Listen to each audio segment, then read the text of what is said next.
was an ugly kid, too. I had plenty of pimples. One day I fell asleep in the library. I woke up, a blind man was reading my face.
Stream Elements says, Scorpwana is now live.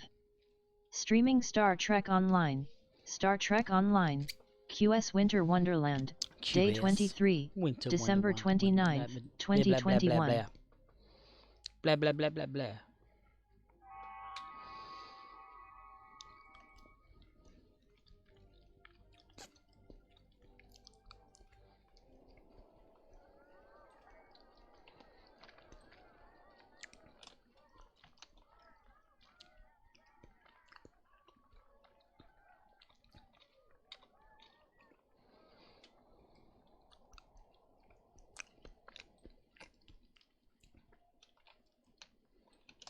Where's the cranberry?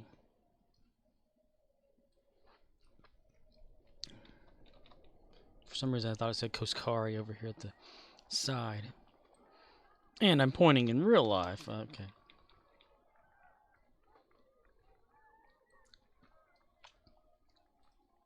That crab.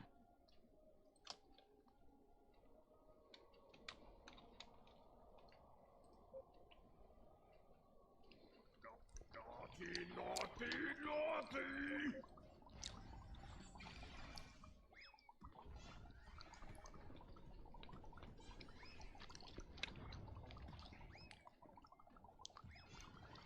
No!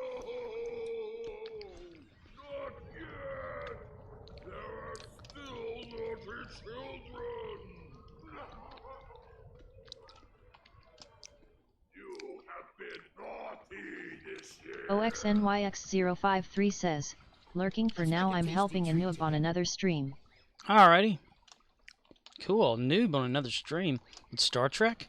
Sweet. Naughty!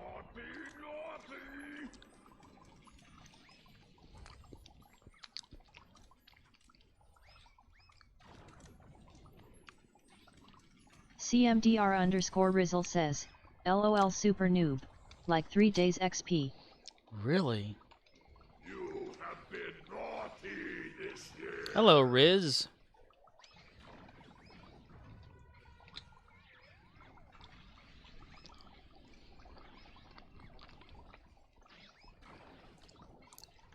Let's make a tasty treat together.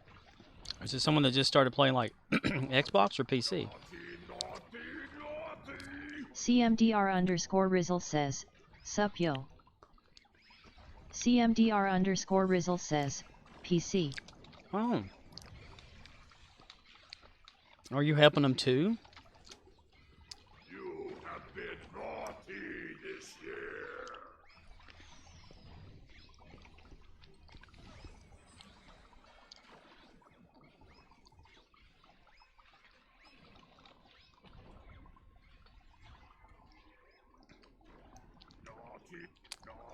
Do you have any recipes? Naughty! No! Not yet! There are still naughty children! Like, do you have any recipes? No. The magnificent cranberry made. CMDR_Rizzle says, I was, to an extent, as I don't know PC controls and she was getting lost and confused. But when Oxnix showed up, I let him take over. Ah, okay. Gotcha. Well, yeah, other than controls and stuff, but the basis of the game, you know.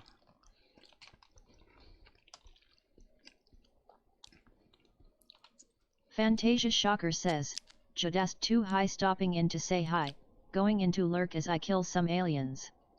Hope you have a good stream, grinning face with smiling eyes. Oh, hello. You're Judas's girlfriend, aren't ya? You're his girl, as he calls ya. Okay, well, yeah, lurk away. Will he be streaming tonight? Or morning? This more night?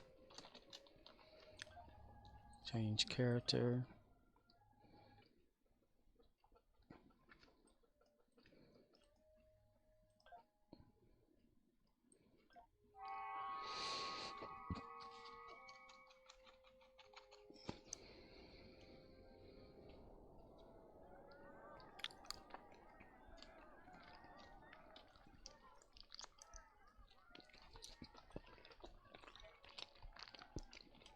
Fantasia Shocker says, Lady Judas is what they call me, lol. Not sure, trying to talk him into it. Ah. Okay. Lady Judas. Cool.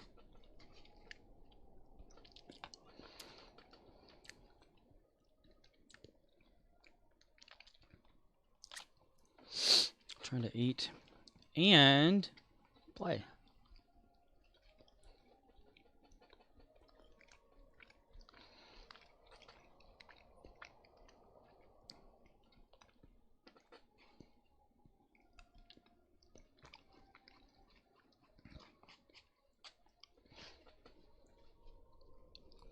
CMDR_Rizzle says, double XP weekend starts tomorrow for those who have tunes needing level ups. Oh, that's awesome.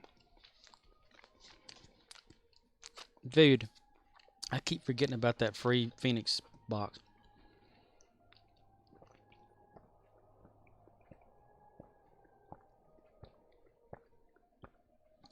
Oh, water's good.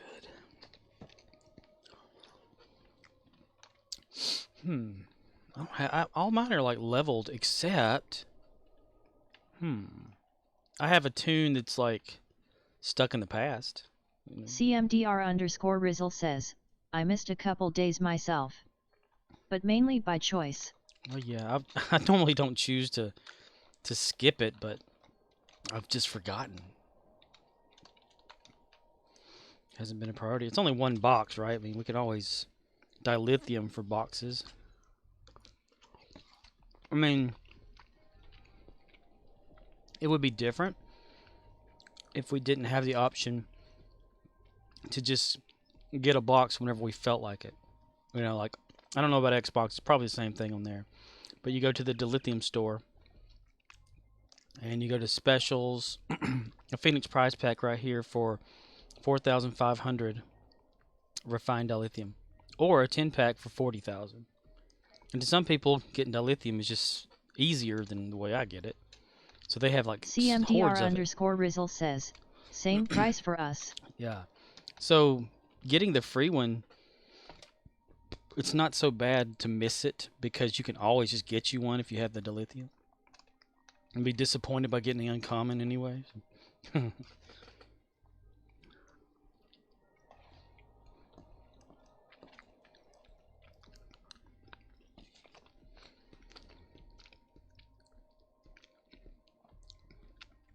CMDR_Rizzle says, I use my EC to do my hourly rep grind.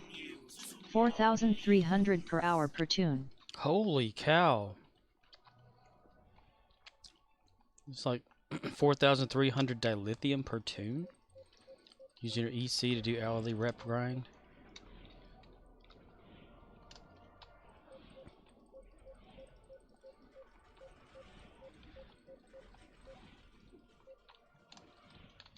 You just want like the just wait till I get frozen again. CMDR_Rizzle says, 13 reps, 340 per rep, per hour. Oh my god, that is a genius idea. That is genius.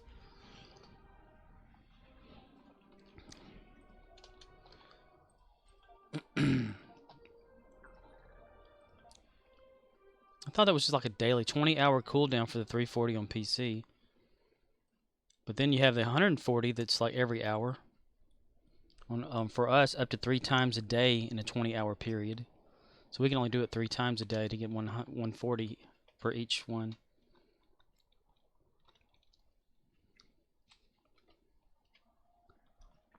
CMDR_Rizzle says, it's 3x per day if they aren't maxed.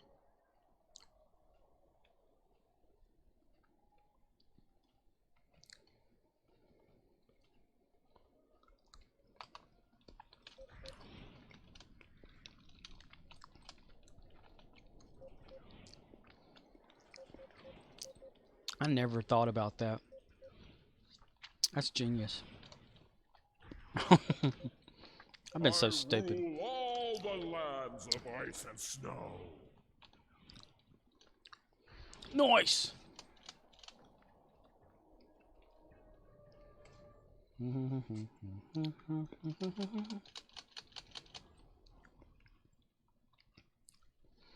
Arctic night winds. God. CMDR_Rizzle says, but even still, 3x is like 12,000 a day. That's pretty sweet. So yeah, you have no problem like affording things with the lithium. That's awesome. Convert that shit to Zen. While you still can.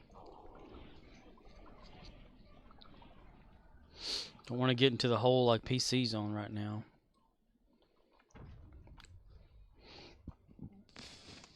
Once the numbers started climbing, it started going. The dilithium burn happened on the PC. Let's see. Change instance. Number 23. Let's see how many people's in that one with the how far it's gotten. 61.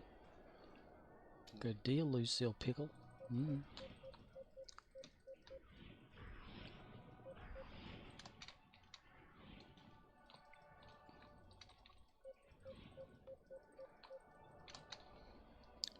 wonder if they've been individually getting them or they've gotten this over here. Yeah, they've got that. Yeah. Enemy combatants are here. Damn it. Oh, I didn't triple up either. Or either. Depending on where you're from. CMDR_Rizzle says, I was trying to, but I got an offer the other day of going to someone's colony world for stuff my fleet hasn't unlocked yet, so I'm saving for that. Ah, okay. But yet, I plan on doing my conversion after that. Also, cool. promo R&D boxes are back in store. Oh, wow, really? Okay. Sweet. Look at you keeping up with all that stuff. Dude, I don't keep up with all that. Damn it. Damn it. Damn it. Damn it. That's pretty sweet. Sure, there's like announcements and stuff in the launcher for this game for us on PC. But it's like tiny right and toward the top, and I never really glanced at it. I just clicked the button to go. The engage button.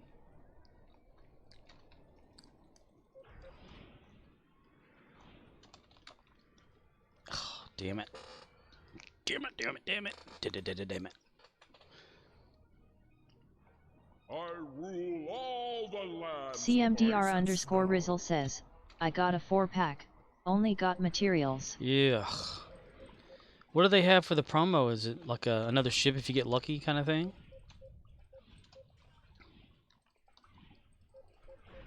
I need to read it. I think I will after the snowball fight. CMDR_Rizzle says, yep. Nice. I have never gotten one out of a rep pack or whatever. R&D pack. CMDR_Rizzle says, and guaranteed 10 lobby per box. Ooh, that would be nice. How much do they cost? Are they cheaper than like buying a master key?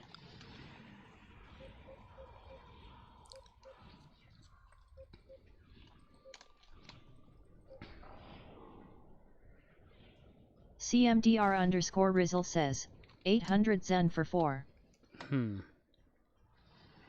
800 Zen for 4. Guaranteed to get 10 Lobi each. I want to call it Lobi because the I is in, I don't know, Lobi. Lobi sounds good to me.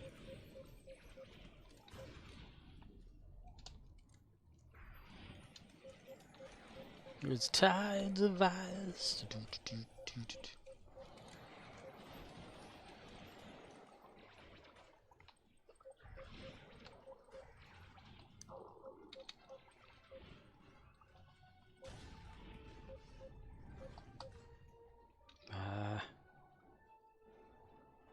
McFoddy.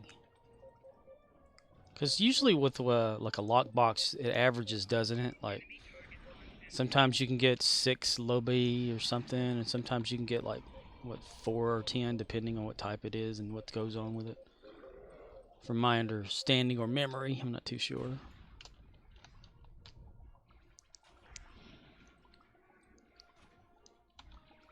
Where is it? Okay, it renders weird on here, man. Weird. This is taking way too damn long. CMDR_Rizzle says, 40 Lobi, that's how I pronounce it as well, for roughly $8. But technically free for me because I had did the Zen conversion beforehand.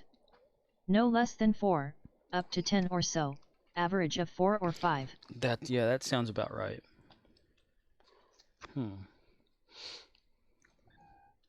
Because I try to determine, like, if I'm going for Lobi, like, with whatever, I try to see if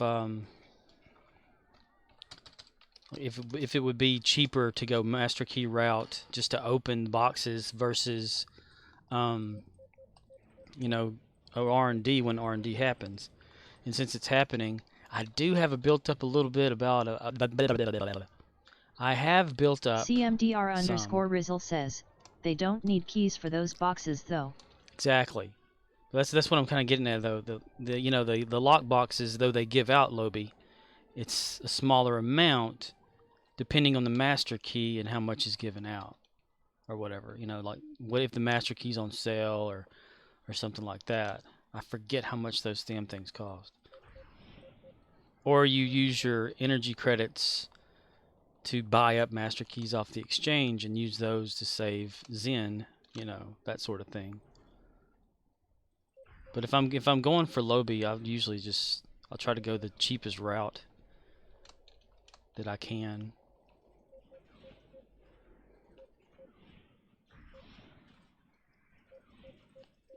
And once I get done with the winter event, I'll start making more of those Aegis things.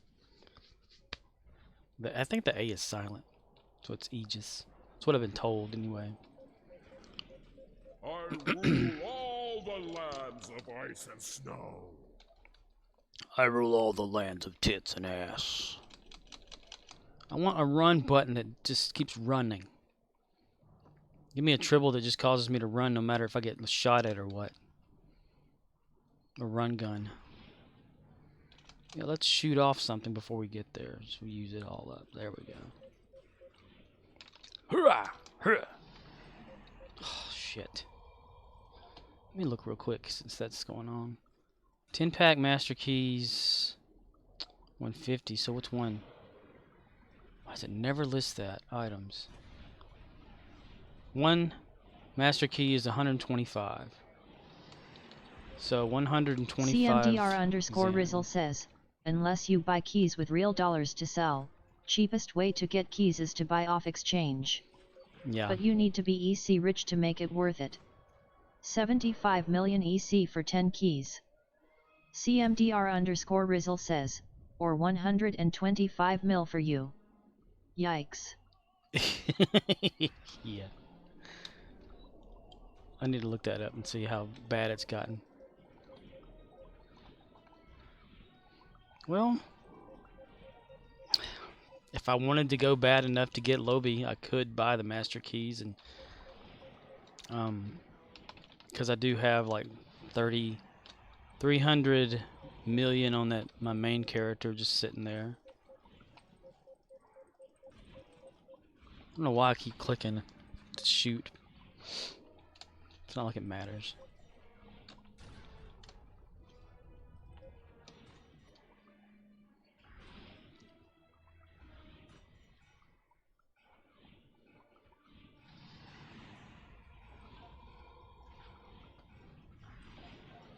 Let's see, featured.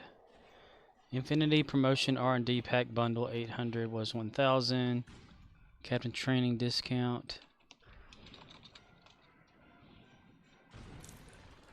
CMDR_Rizzle says, I have now 175 Lobi. In order to get what I want, like those 3 consoles, I need a lot of keys. Hell a lot. yeah. Yeah, they're like, what, 200 each? Which is really, really expensive, since it's hard to get Lobi. Let's see, I have 3 minutes until tides. I'm not going to worry about CMDR_Rizzle says, yes when not on sale. Right. I'm one of them people who get impatient, don't wait for a sale and buy it. Then whenever I do buy it, like the next week there's a sale. I'm like, son of a bitch. It happens every time. I'm so impatient. Let's see. Check out the market. CMDR_Rizzle says, same cease. 10,700,000 for a 1 master key at the moment for the cheapest one.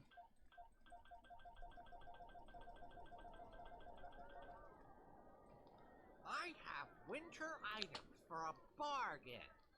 I wish we'd show more than 400 items, whatever. Whoops. Damn it. I don't know if that actually worked. It does. Infinity! No. CMDR_Rizzle says, nobody on PC is selling a 10 stack? If they are, it's not showing.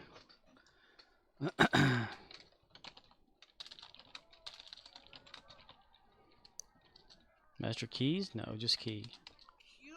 Yeah, it only shows us up to 400 items sold at a time. So, if it is there, it's going to be beyond that 400 wall. It only show usable items. I don't know how to make it search for anything else. But you can times it. I mean, you know, like if the cheapest one is 10.7, just times 10, you know, that'd be about how much? Which would be 107 million.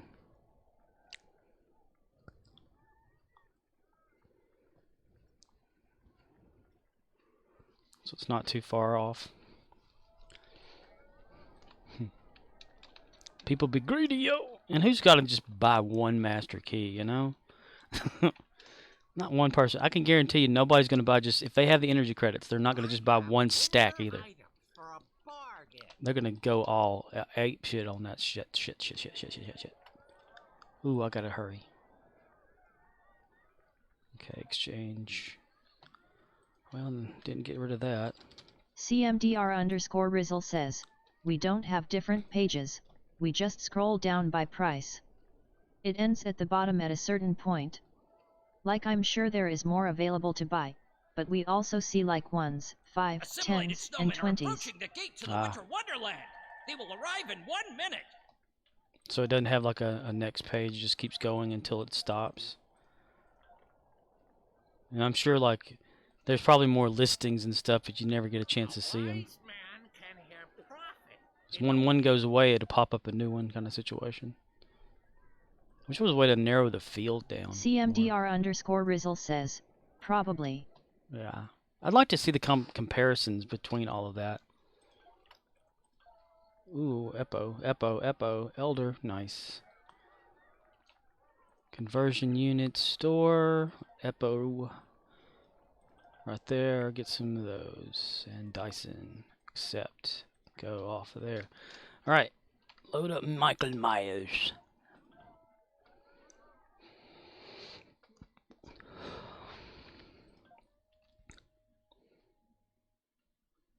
Yeah, like a side-by-side screen comparison would be neat.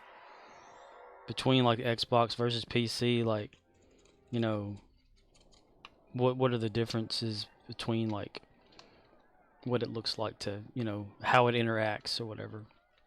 Can you type into your Exchange thing?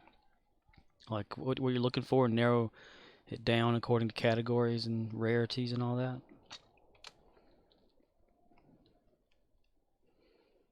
I guess I've never seen it on Judas gaming or Snowmen are anything like coming that. down Crimson Cube Lane. Snowman is coming down, they is.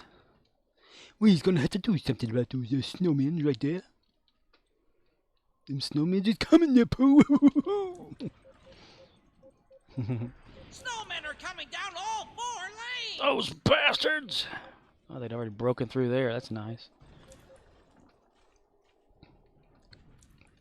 CMDR_Rizzle says, if you can get Judas to open the store one day, you can watch Twitch on phone while having your PC open for comparison, ha ha ha ha.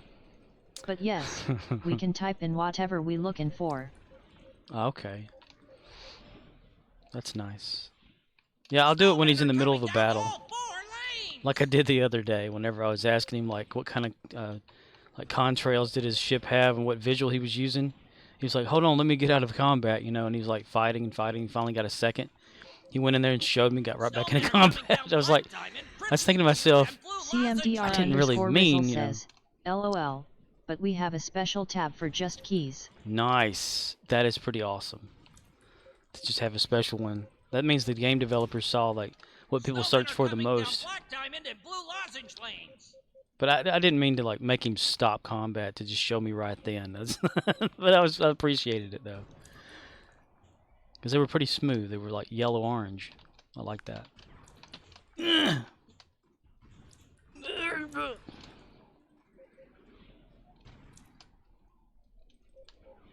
boreal and temperature distinctness will be added to our own. Snowmen are coming down all 4 lanes. As far as controls on PC, I'm using the WASD keys to move the character around. And then you have like Q and R, or well, no, Q and E can move it at an angle, like back and forth strafing. But or you can just hold the mouse and do it. Left mouse button fires number 1 here. Number 2 is this.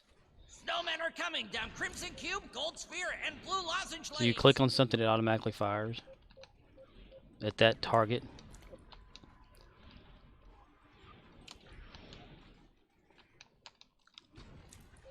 Yeah, this one's lost. And then, of course, you see on here on the screen at the bottom, it has A1, A2, A3, A4, C1, C2, C3, and so on and so forth. That means Snowmen are coming down Crimson Cube, Gold Sphere, and Blue Lozenge lanes. it means we hold down the Alt key and press 6. CMDR_Rizzle says, that's cool. I figured it was either WASD or the arrows for other hand. Huh, I but wonder we if need to use both joysticks to do all that. Snowmen are coming the down arrows do Crimson work. Cube, Gold Sphere, and Blue Lozenge Get that. lanes. They do rotate it around. So you can use the arrow keys, or you can use WASD. That's interesting. Okay, never do that. Yeah, joysticks, yeah. So it acts like the left analog for the joystick, Snowmen I guess. are coming down Black Diamond, Crimson Cube, and Blue Lozenge lanes. And then mouse is like the right joystick, you know. Except for the clicking. That's what the triggers are probably for. I should set up a controller for this, just to see if I can. I mentioned that before, didn't I? Just never did it. Because I have an Xbox One controller for my PC. And the game does allow you to, like, keybind it. If not, I can use Xpadder, which is a third-party software, to make it keybind. CMDR_Rizzle says, left stick to go left, right, FWD back, right to move camera.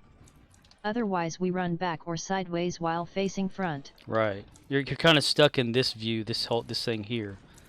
The shooter mode. Snowmen are coming down Crimson Cube, Gold Sphere, and Blue Lozenge lanes. So no matter what you look at, that's where you fire at. Which is not too bad. CMDR_Rizzle says, yet.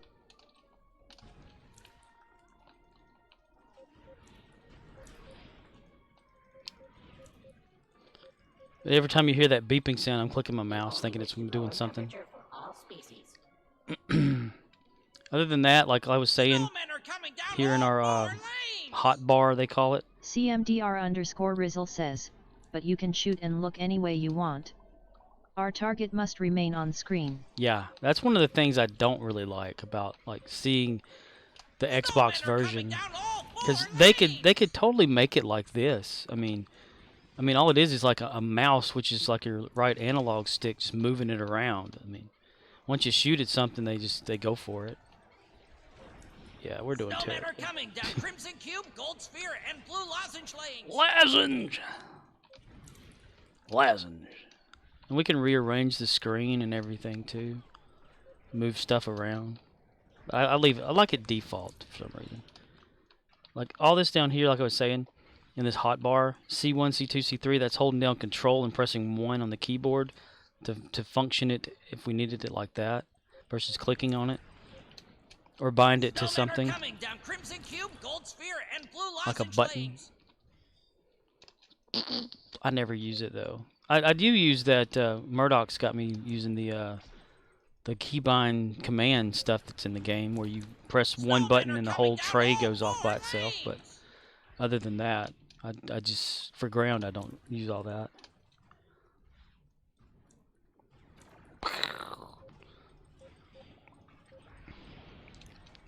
Snowmen are coming down all 4 lanes. They're coming. Every damn one of them are coming.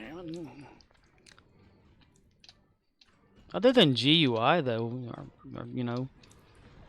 our games are basically the same thing. They function the same. They have the same problems.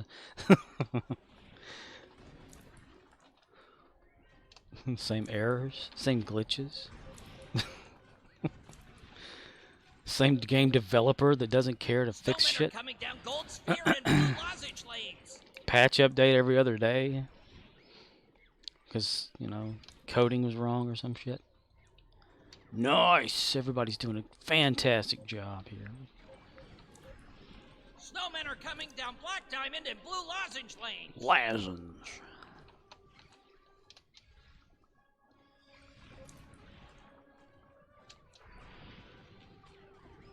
See, I'm kind of fascinated when it comes to PC Snowmen are coming versus down Black Diamond and console. Blue Lozenge CMDR_Rizzle lanes. says, I have all my ground stuff seared to auto-execute whenever possible, so I fire my gun once and must wait like 8 seconds while things activate to fire again. We have updates every Tuesday morning. Ah, see, your auto execute thing sounds just like a keybind thing we would do anyway. Your You know. arboreal and temperature distinctness will be added to our own. So that's pretty much the same thing. Except, Snowmen are coming down Black we can Diamond set and it Blue to- Lozenge lanes. and it might be like a certain thing in there, like it automatically uses the same command for it. CMDR_Rizzle says, yes, it's sorta same. That way we don't have to worry about it. We can like click a button and it'll automatically Snowmen are do coming stuff. down Black You know, Diamond and Blue Lozenge lanes. you can have it where a whole tray goes off versus you'll have like a whole series of something going off. So yeah, it's about the same thing. It's just ours is shown on screen at all times, which I could Snowmen are change coming that. down Blue Lozenge lanes. Can make it where it barely shows anything.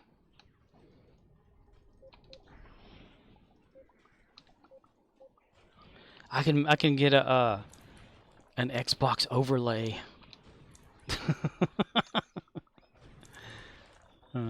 Take a picture of Judah's screen and crop out all the stuff around it except for the controls and just put it in there. Resistance is futile. Snowmen are coming down Blue CMDR_Rizzle Lozenge lanes. says, we can do whenever possible hull at 50%, shields at 75%, or when affected by debuffs. Yeah, see, I don't think we have that in the game where it automatically kicks something in when you get so low. Snowmen are coming Unless down it's Blue there and I'm Lozenge just not lanes. aware of it. There's all sorts of console commands too that well, they're called console commands. They're not Xbox commands. They're just, typing commands or whatever. That we can do so much stuff with, but I've never really remembered all of them. Like we can dance by typing just like emote slash or slash emote space dance whatever, and you know, or pick your nose, what kind of situation, or, versus having to use a menu, which we do have down here. CMDR_Rizzle says, we need to because otherwise our wheel would be open for the whole fight while we search for powers to switch on. Right. It would be a pain in the ass.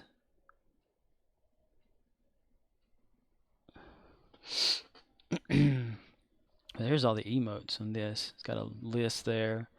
Set channel for these channels over here to like keep adding more, just take some off, whatever. Never really care much for that. Notification settings, I always have these things messed up where I don't know what the hell I'm doing.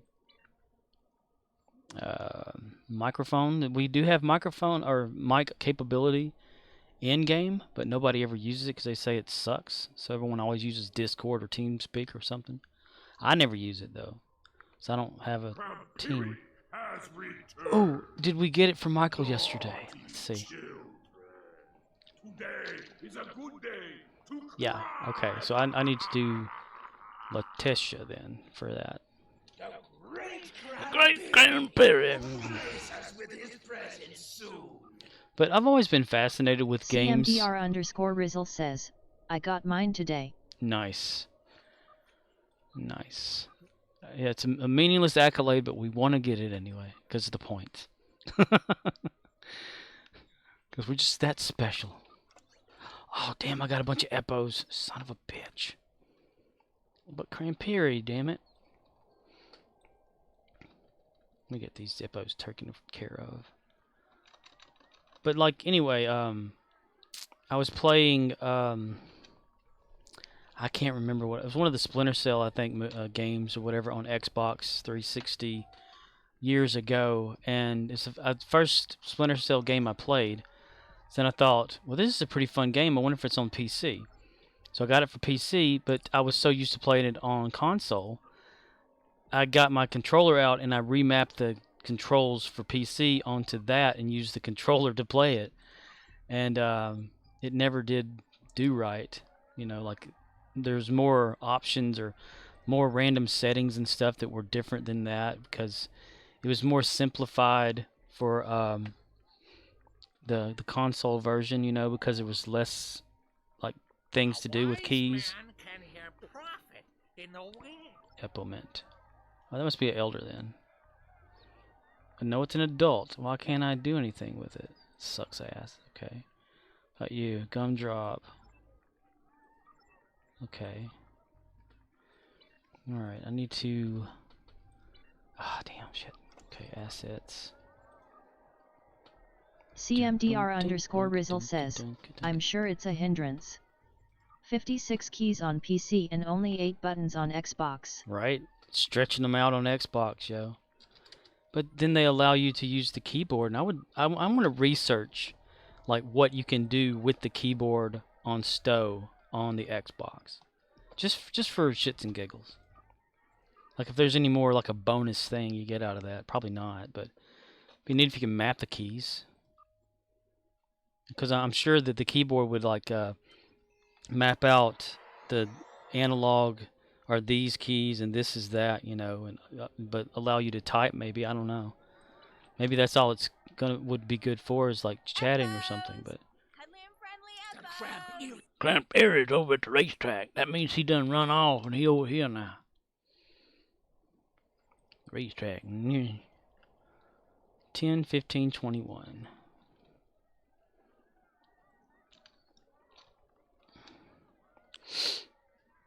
I don't have too many more days of this, do we? CMDR_Rizzle says, even if you could, it won't change the UI and such. Right.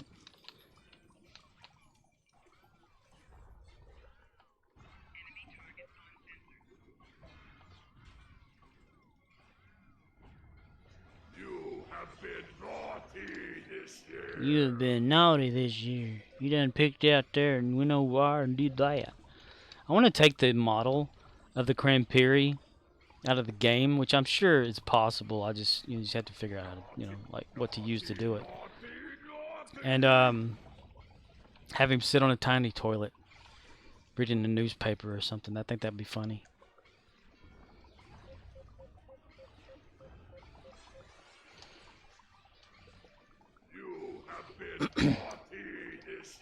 Like, or checking over a Christmas list of people, of kids that have been naughty. I think that would be funny.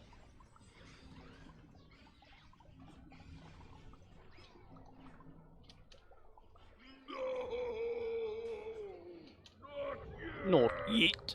There are still naughty children. You have been Well, an all-new episode of Star Trek Discovery, I guess, comes out in a few, what, like, maybe 4 hours? CMDR_Rizzle says, it'd have to be a big toilet lol. Otherwise it's like one cheek. I don't know, in my head I just imagine him, like, scrunched down and, like, say how tall we are as a, people, as like a, you know, species against him or whatever. That size toilet, but with him, like, with his knees up to his, like, chest or whatever like that, like, really scrunching down. I just find that would be so hilarious to see. But then I may have to rig it, though. I wouldn't want to do that, because that'd be a pain in the ass. Because rigging a model, it can be quite entertaining. Whenever you have the mesh, which is the polygons that the model's made out of, and a bone, the skeletal structure underneath, assigning a skeleton to each point on the mesh, so that whenever the skeleton moves, that point moves with it, and how much force is used to move it, it can be really annoying. Because CMDR_Rizzle says, LMAO. Thos guy. But yet I'm looking forward to new episode as well. It goes on hiatus for while as Prodigy and Lower Decks return. Really? When's Lower Decks coming back on? magnificent. I haven't watched Prodigy yet.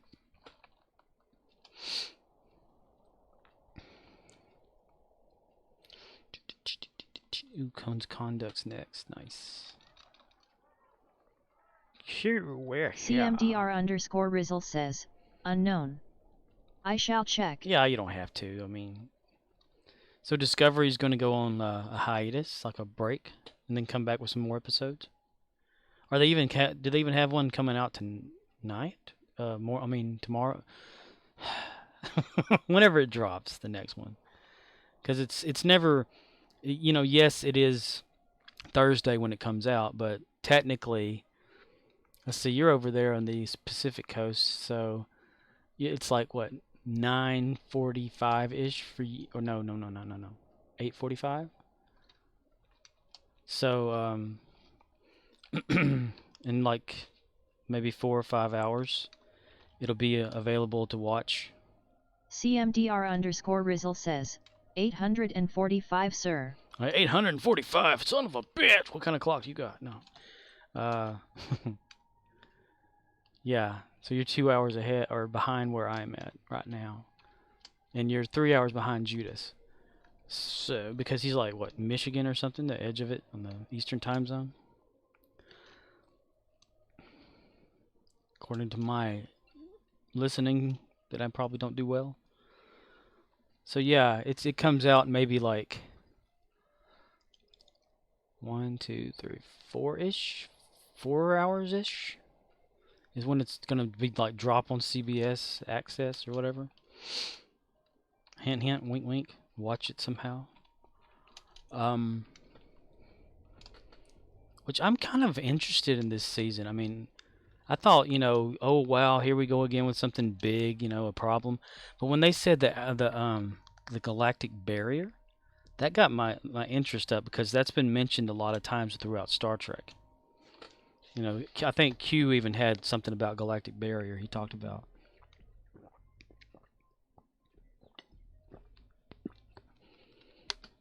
But I think it was in one of his books that he talked about that, like the Q versus the O, which is a species just like the Q, but they are on the other side of the galactic barrier or something. So that like Q and everything is just prone to one galaxy versus that doesn't make any sense actually. I mean, how far has Star Trek gone? Like, if you think about it. Like, if they travel and stuff like that to other planets and worlds, is it outside the Milky Way galaxy? Or are they still in the Milky Way galaxy and haven't gotten out of that yet? Huh.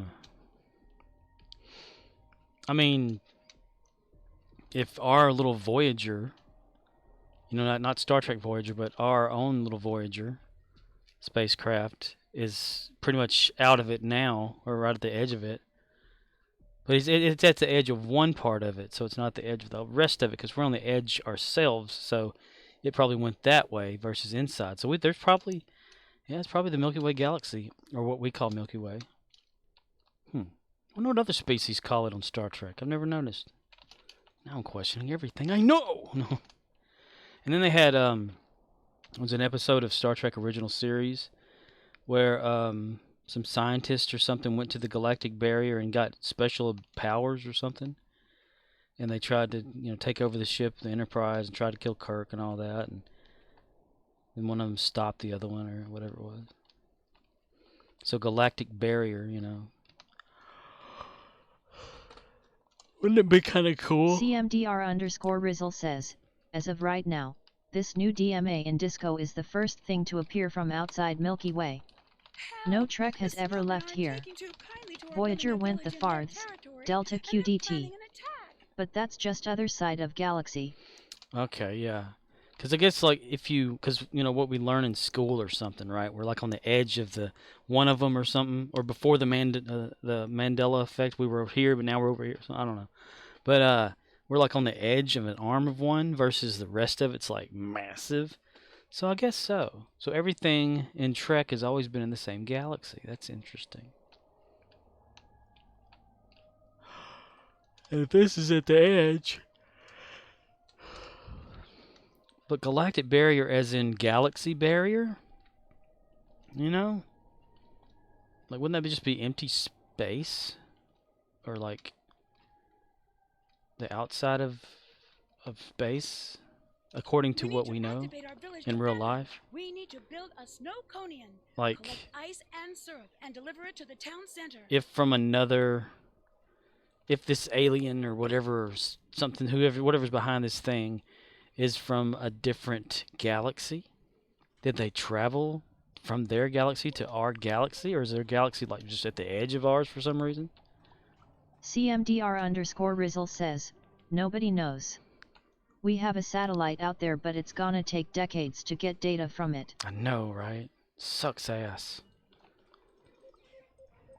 And every time they talk about the Voyager spacecraft, this is going to be the final time we hear from it or whatever. We end up hearing from it like again. Like, due to some sort of fluke, we can hear from it. I'm thinking, okay. What is it, like in the back of somebody's pickup truck? And then his little brother Voyager 2's out there somewhere too.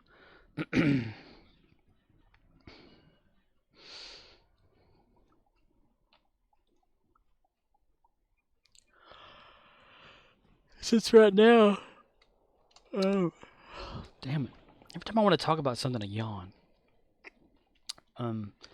Since right now I have the free trial of Amazon Prime going on, extended, wink wink. I watched one episode of The Expanse because I've never seen it before, just the pilot episode, and I'm eager to watch the rest of it.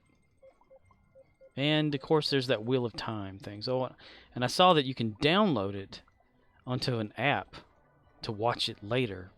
So I'm thinking, if I download as much as I can right now, and then the free trial ends, I should still be able to watch all this stuff, right? That's my thinking about the whole thing. Unless you, like, go to the app and it says, it's expired, you gotta pay or some shit. That would suck. Or download all of them and try to take out the encryption and keep the file. I don't know the first step about how to do that either. It's illegal. Why? Shit, people go by ratings, and if you get the show out there, no matter how you get it out there, people will rate it. Like how many times it's been downloaded. That should like CMDR_Rizzle says, it's only just left the solar system. Hasn't even gone to the nearest star yet. So imagine that LMAO. But no info on Lower Decks Season 3, just that it will return sometime in 22, but Prodigy is gonna come back soon while Disco takes a break. Wheel of Time is only like 8 episodes so far. okay. 1 season. It's all rent. But I only just started Season 2 of Expanse. Ah. Is it pretty kick-ass though, like the rest of, like after, like during Season 2? Because since I've only seen the pilot episode, I don't know anything beyond it. But it seems very intriguing.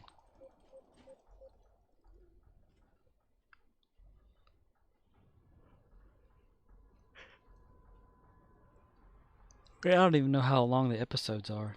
I mean, like how many episodes there are in a season. I like some of that space futurist stuff. That's pretty awesome. CMDR_Rizzle says, 10 per. Okay. Dude, I didn't even recognize Thomas Jane in that thing. Like the last time I saw him, he was like playing Mickey Mantle or something. Is attacking.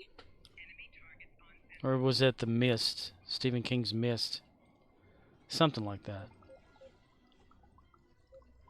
It's kind of weird, like, you don't see an actor for too long in anything, and then they come back and they're kind of like unrecognizable.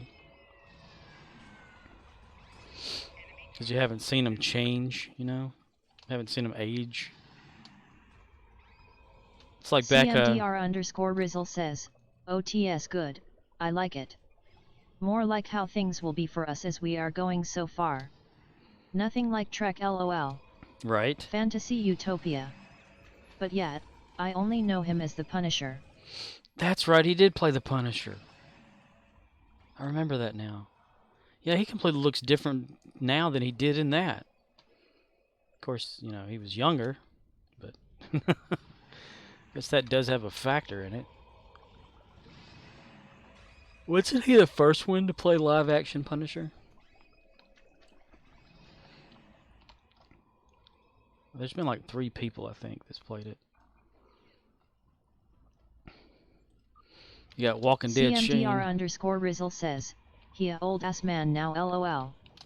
Yes, I believe he was. He's an old ass man. Like, quiet on set. Thomas, we need you to put your walker up. Whoa! Thomas, Did you see that? will someone turn his hearing aid back Yes, up? The Snowconian is. Oh no! The Snow Overlord has frozen one of our buildings. I do like the fact that in the pilot episode, even though, you know, I'm so far behind, but in the pilot episode they do like mention stuff about like people who are born on Mars or born or not born on Earth, how weak they are versus those born on Earth because of the gravity, which is so true.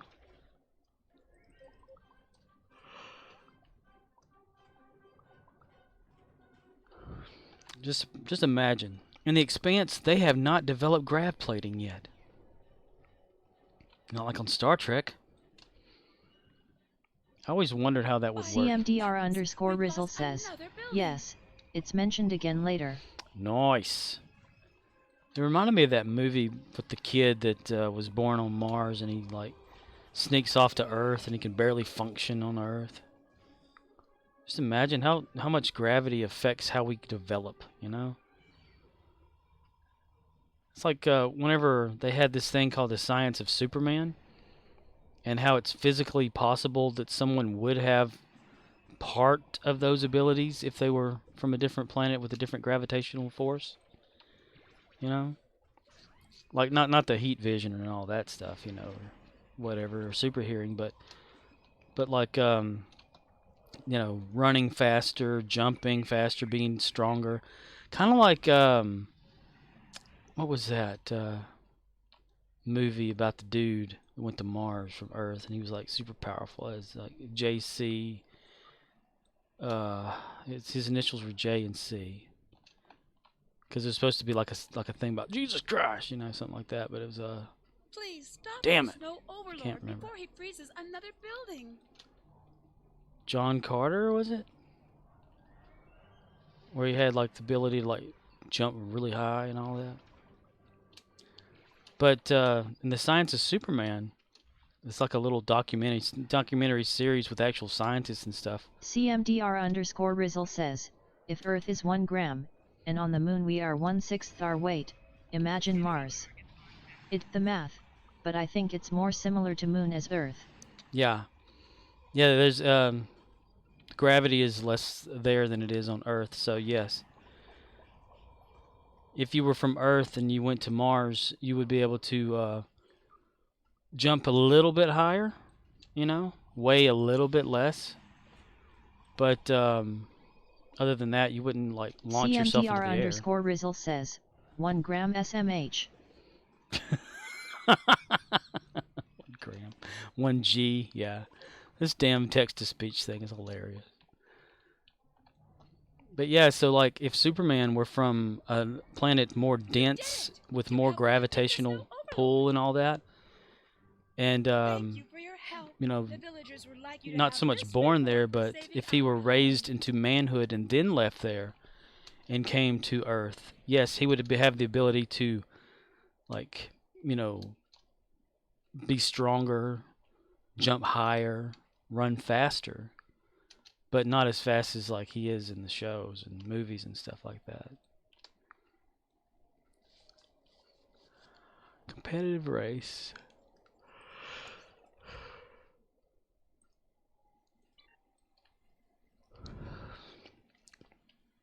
They had that series that Ron Howard co-created with somebody. It was Mars was the name of it.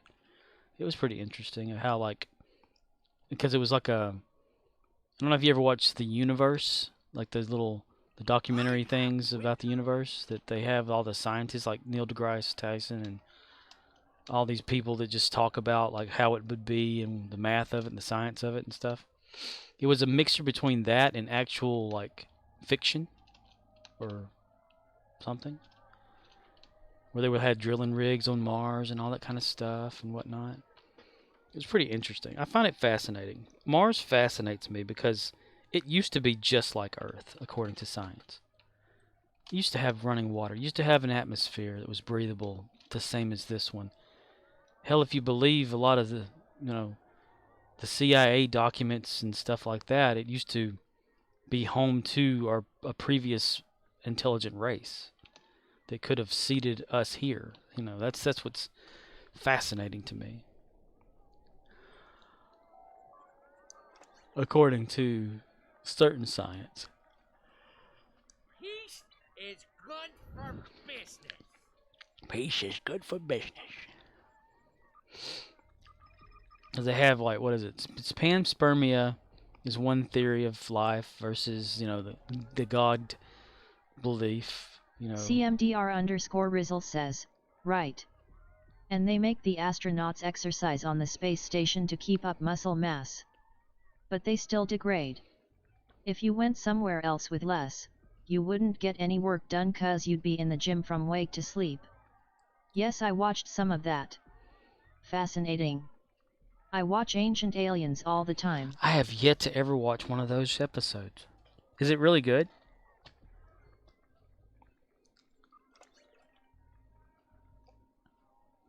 Because someone told me, as I was talking about it, like at work one time to just some random customer, I didn't know who it was, about my thoughts on like life out there and life here and how we may have gotten here and all that kind of stuff. And they told me, said, have you watched Ancient Aliens? Because a lot of the stuff you're talking about, they talk about on there. And I'm like, no, I've never seen it. CMDR_Rizzle says, I really enjoy it. I don't believe it all, but it definitely opened my eyes. Yeah, you know, it's just like ideas and things of that nature. It's nothing definite because, you know, what can be? I mean, it's been so long ago. But if you like remote viewing or know what that is, you can read CIA documents of remote viewers and stuff that are out there, like been released throughout the years. About them having this one remote viewer remotely travel back in time to 1 million years ago on Mars, and they were evacuating the planet and all that kind of stuff, and sending generations here or something to repopulate, and so the species could exist. CMDR_Rizzle says, Astral Projections AMD Remote Viewing. Edgar Casey was one, wasn't he? Something like that, yeah. But they tested out those remote viewers and stuff, you know, because they used them during like Cold War and other things or whatever to get information, and the information always came out to be like, you know, within the 90% accuracy. So they kept them and would just have little experiments with them. They'd have even like experiments right then where someone could be somewhere in a city, and they'd tell them to find them just to test their ability out or whatever, and they'd find them every time. They'd draw a picture like of where they were. You know, like this one guy, he was next to a bridge. There was a certain type of bridge with the bridge like made these like little what was it? Like little loops up or whatever, like little doorway loops, you know, like the circle doorway tops or whatever like that, but underneath the bridge. And water was flowing a certain way, and there was a certain design on it. And they didn't tell anything to the remote viewer guy about where this guy was. So he just had got a picture of the guy, and he put him in front of him like that, and he just starts this little thing that he does, you know. And he narrowed it down to a location on a map, and he drew a little tiny picture of what he saw, and it was the exact same design as this bridge, down to like a certain way the brick pattern was. It was so interesting. So yes, people may have like some abilities kind of like that out there, but you know, would we ever really know that that's true or not? I mean, it could have been like a fabrication for television, who knows? But I like to believe that something like that's real. I mean, this can't be it, right?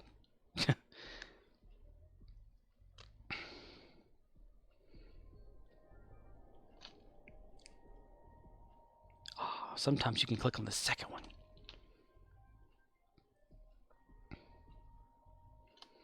That was nice. I got it.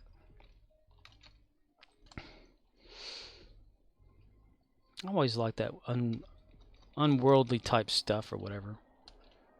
There was one story I read or looked up years ago about what was it? This kid that was he remembered living on Mars 1,000,000 years ago, and that's what he said, 1,000,000. But he wasn't a kid. He wasn't like a human person or whatever. He was tall, average about like 9 foot tall. CMDR_Rizzle says, without a UFO landing on the White House lawn, as they say, we can't ever be 100% sure. Just a best guess. But in our galaxy align, there are 100,000,000,000,000,000,000,000,000 stars with planets. Hard to believe we are the only sentient species. True. That is so very true. I mean, and beyond the belief of most, like, Christianity and all that, because they only believe, like, everything is only 6,000 years old or less. I don't believe that. I believe it's billions of years, like everyone predicts or knows through science. But yeah, like, as old as the universe is, we can't be it. I mean, that would really suck. That'd be so sad, wouldn't it? if we were the only thing there. It's like, where'd everybody else go wrong? You know, well, they blew themselves up. Okay, well, that makes sense. But this kid, though, he was like talking about he was like with the council of something or whatever on Mars, and whenever there was a catastrophe and they had to abandon the planet, they sent down like ships or something to repopulate and populate this planet and change a lot of the life forms and evolve them and stuff, and put their DNA with that DNA, which is apparently what we are. And he said that there was like more knowledge of this that was stored inside of relic that they left behind and was built up upon, which is the Sphinx in Egypt. And he said if you looked at a certain place, I can't remember exactly where it was on the Sphinx, because everyone's always been like all over that thing and couldn't find any kind of entrance. But he told them exactly where to look, and they went there and they uncovered like something that was hidden inside like part of the structure itself, and it was like an opening with a ladder system that would go down into the Sphinx, and apparently would store like drafts of old stuff that had been passed down on special type like paper or whatever.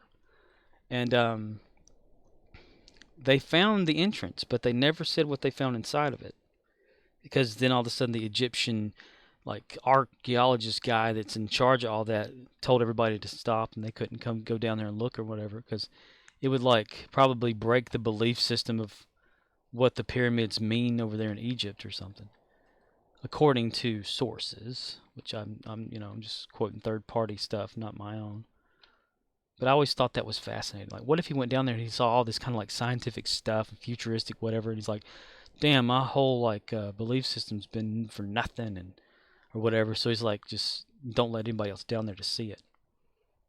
So he sealed it off or whatever. And it's true that he did go down there. I looked that up, and it's a thing. He did find a secret entrance. He did go in there, and he did make sure no one else went in, because he made it like sealed off or whatever. So it's in the Sphinx, which used to not be a Sphinx apparently, but they covered it up or whatever with the Egyptian people just to hide it, because they didn't want anybody knowing truth of stuff or whatever it was, according to sources, i.e. the internet and stories passed down throughout the ages. And because that little kid is still alive and he's now an adult, and he's still telling everybody that that's exactly what it is. So then whenever the remote viewer, which is a totally different, separate like person, didn't even know the story of the kid or anything like that, said almost the exact same thing except for like the Sphinx stuff, like a million years ago, 9-foot tall alien beings evacuating a planet, the stuff like that. It's just amazing. And to think, like, they say Mars, like I was saying earlier, they say Mars was just like Earth is now, or well, before Earth was now, because we're killing the Earth. Humanity, all right, everybody. But it used to be the same, where it would have life, intelligent life or whatever, and animal life, plants, stuff like that, an atmosphere, magnetic field. But then something happens or whatever, magnetic field goes down, the planet becomes uninhabitable above ground, so they move underground. Then they run out of resources, and they have to abandon the planet. Well, that's kind of what's happening now to us, in a way. What was it like years ago? There was something about if we didn't change the direction we were taking with how we live and the consuming and the ozone layer and all this kind of stuff, that within 30 years we would start to see drastic change in the weather patterns. Global warming would get worse. It would be like abandon the planet by leaving it or move underground for so long, because you wouldn't be able to live above ground because you would fry, because the ozone layer would die, and or have holes in it to where you can actually get like radiation burns and all that kind of stuff, and sicknesses and things would be greater and start to happen.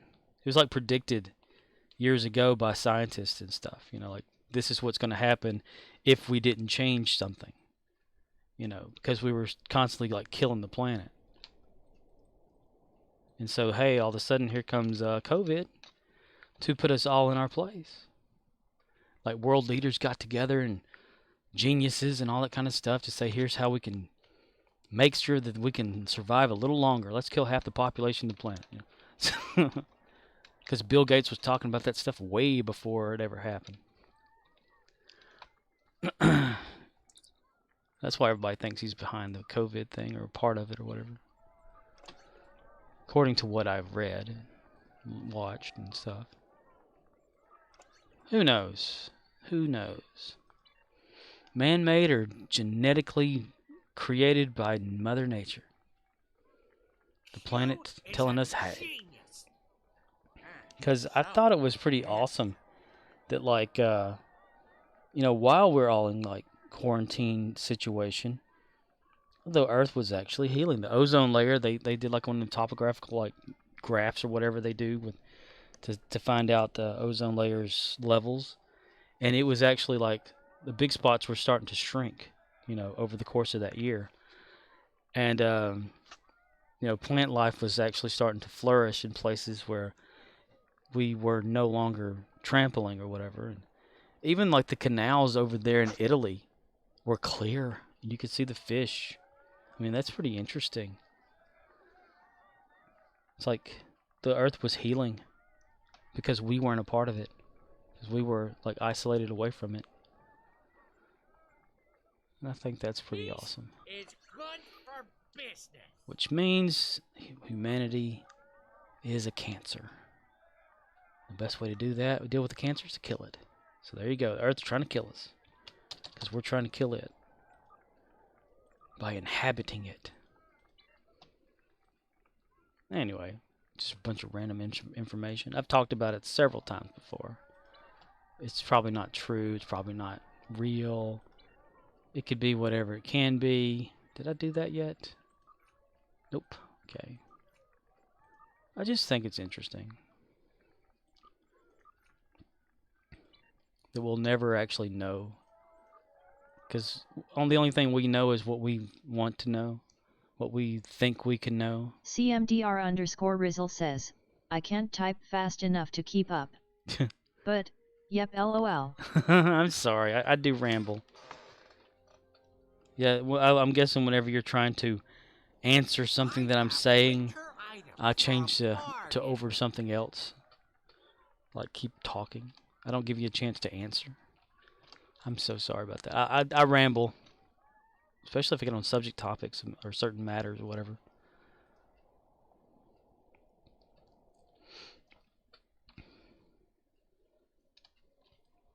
But a lot of people are thinking like, well, what if all this stuff is true? Maybe that's why Elon Musk is trying to get off the planet. Because I've talked about it on here before.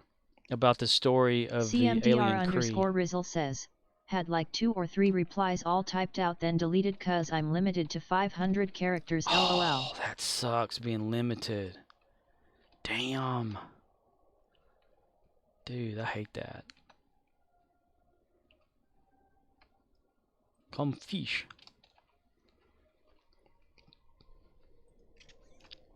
But there's a story out there that I've talked about on here before. About the guy whose father was like brought in to look at a life form back in the Roswell times. Like he was a marine biologist, this guy. The time to fish has come. Find honor Oh or a well, good death. it starts out like this guy's talking about his father. CMDR_Rizzle says, but yes, for the most part I agree with what you said. Ancient Aliens covers those topics as Cal. Yeah, see, that's the stuff that everyone keeps talking about, the ancient alien things. That's how I always like just would think anyway, and tell people, and then they were like, hey, they're talking about that on that ancient aliens thing. Have you watched it? And that's where you're getting it from. I said no, but I've always thought about that anyway. Like years and years ago, I was like building the what was it? Damn it. I was making something. Shit. I was making a shit. That's what it was. Blah, blah, blah, blah, blah, blah, blah, blah, blah, blah, blah, blah. Stonehenge. That's what it was. At a young age, like whenever I was just playing with dominoes, I built it, and like a little thing of it or whatever like that. And they said that I had never like seen it. It wasn't on TV or nothing like that because I only ever watched cartoons. I don't know. Maybe it's just stored in our heads, this information. Genetic. But they have it actually, like, they mapping the genome of humanity and looking at our like you know, our DNA, and they've actually found what we call junk DNA to be the same in almost everyone, CMDR and it makes underscore sense Rizzle that it's says, alien. look at all these RU ions they just discovered in the last 25 years. Most aren't WVWN fully dug up. Imagine how much is still buried under all that sand in the African desert. Right. But one story though that I don't know if it's true or not, but you can read it online. I've talked about it before when I was doing this or just started like streaming. But this guy, whenever he was a boy, he said his father was a marine biologist. He was one of the happiest people he'd ever met, and didn't have like a negative thought in the world about anything. Just, you know, a people person, all this kind of stuff, until one day. OXNYX053 says, howdy. Howdy, Ox. But after a certain day, his father like came into his room, and he was reading this comic book about aliens, and his father comes over there, grabs the comic book out of his hands, looks at the cover, and says, "There's no such things as aliens." Grabs the book and just like walks out the door and throws it away. And then after that, his father like became an alcoholic. He started smoking more, just real like angry all the time and depressed and stuff. And then the guy never could figure out what happened. I mean, his father was fine up until a certain point, and like one day, he's completely like personality just changed, you know. And then he found out why. He was like digging around in like his father's stuff after his father had passed away, and he found these tape reels, you know, like they're about, you know, the audio tape reels from back in the 60s, 50s, and 70s, whatever. And he listened to it, and what he heard on there was a confession that his father had given him, or given out, because his father couldn't tell anybody, since he was sworn to secrecy by the FBI or the CIA at the time or whatever. So he just thought he'd record it down onto something to get it off of his chest. And it was the story of what really happened at Roswell.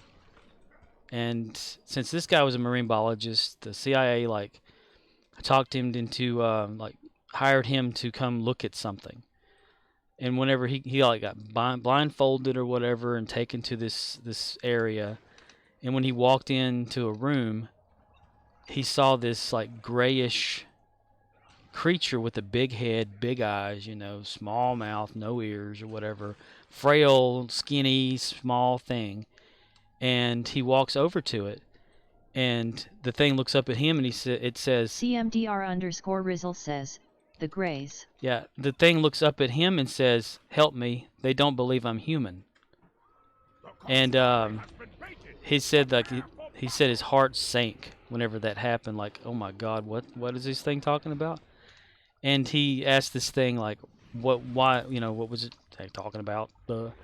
And it told him that it was from the future on Earth. He was born in like whatever of Earth, but underground in the year like 1,000 years from that point or something. And the reason he looked the way he did was because in the late 21st century or early 20, somewhere around the 21st century. OXNYX053 says, before there was Area 51, there was UPUF. I live near UPUF. But he said like somewhere in 2021, which was this time zone area now, or this time, the time we were in. He said that there was like catastrophic weather. There was a sickness or something like that. Some people, like the above the ground planet or whatever, was uninhabitable. You couldn't like live above the ground. Most people went underground to live. Some of them went out into space. And those who stayed on Earth and were underground, well, they didn't have that big of a gene pool, so they bred as they could. OXNYX053 says, it was 2,263. But I'm kind of forgetting where I'm at there. It said that like due to living underground, the lenses of the eyes developed a certain way, and they were malnutrition, so they didn't have a need for like teeth to grow in a certain, and ears and stuff like that. So they kind of adapted to living underground, and there was a lot of inbreeding going on. So the gene pool was really low, and they were all dying. OXNYX053 says the 2021 time tunnel. I don't know about that, but so what they decided is to they had scientists who damn it, this Koskari. Scientists were working on a way for time travel to possibly go back in time and get samples of the DNA from earlier before the catastrophe happened, so that they could bring that DNA back, reintroduce it back to the population so that humanity could live. So they only had maybe 3 ships or something like that to send back. One of those ships came back the date of Roswell, and then that happened, and he couldn't fulfill his mission to get the DNA and go back. He could even have room to like take somebody back if he wanted to, or if they wanted to go back to the future. But since like his team had died, his scientific team, and he was like falling ill, he eventually like shriveled up. And OXNYX053 says that and collect pennies for the copper. Yeah, and so the thing got worse, some nutrition, and they amputated stuff off of it, tried to keep it alive, and then bam, it was over.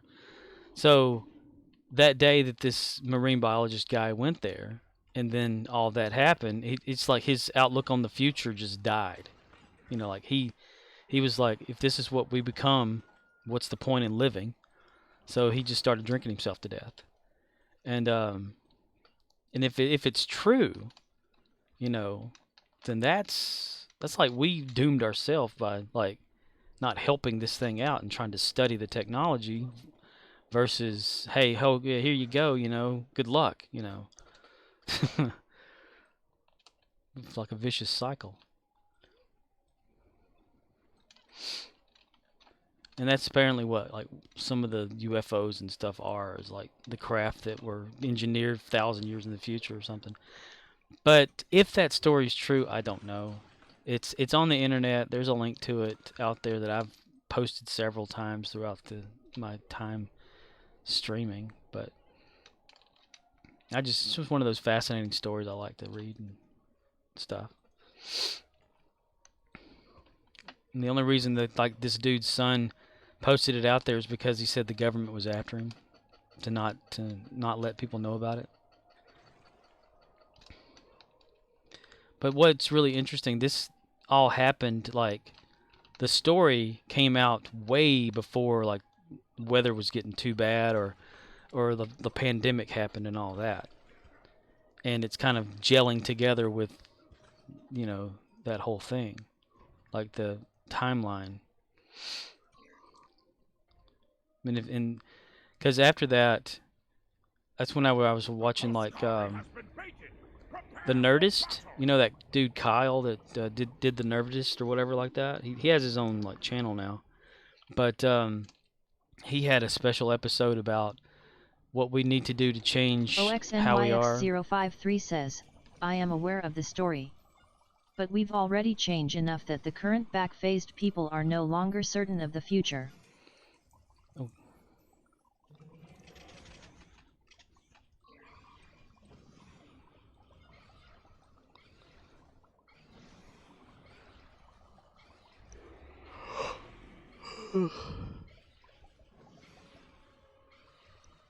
Damn it, 2 yawns in a row. Shit.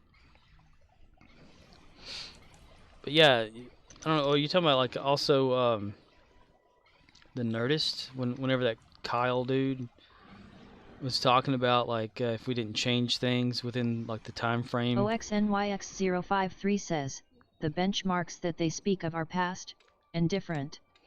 CMDR_Rizzle says you should watch it though. Give it a shot. You may like it. Ancient Aliens?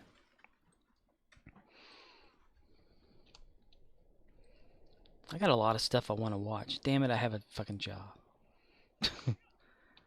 That job gets in the way. CMDR underscore Rizzle says, SI.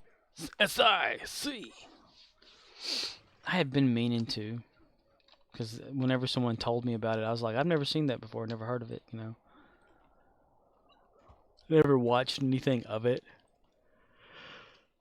OXNYX053 says, I am too drunk to recall any names. And yes to Ancient Aliens. You're pretty coherent to be drunk, though. CMDR underscore Rizzle says, half a season is on Hulu, History Channel. Damn, I miss Hulu being free. That's how I watched Alf again. How I downloaded Alf, watched Alf again. How I watched The Incredible Hulk again. How I watched Weird Science. CMDR underscore Rizzle says, new season starts Friday. Oh, is it? CMDR it's still underscore doing Rizzle stuff. says, or next Friday. On Sci-Fi. Wow. Okay, so it's still current then. That's interesting. So I was watching OXNYX053 says, 2 to 3 bottles of wine. And if you allow commercials, disable ad blockers, it can still be free. CMDR underscore Rizzle says, there's like 17 seasons. MC Wolfcat 1 has hosted you with 1 viewers. Wow, MC Wolfcat 1 has hosted you with 1 viewers. Nice. It's been a while, MC Wolfcat. Well, you still have to like pay to have Hulu, right? Like, you can't just watch it. Or have they changed that back to where it's? Because my understanding was you had to like pay to watch anything on Hulu, which sucks. Sucky me, so sucks. OXNYX053 says, nope / just whitelist ads. Weird.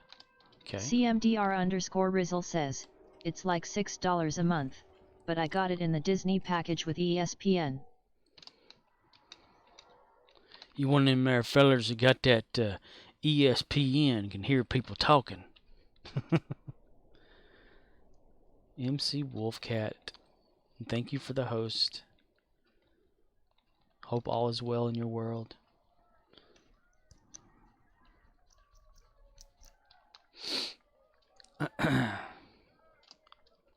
Crampiri. Red and blue and green. Shit.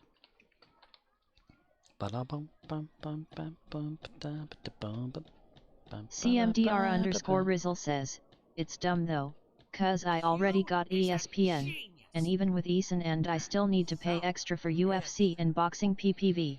That is so crazy. OXNYX053 says, I am going to go pass out.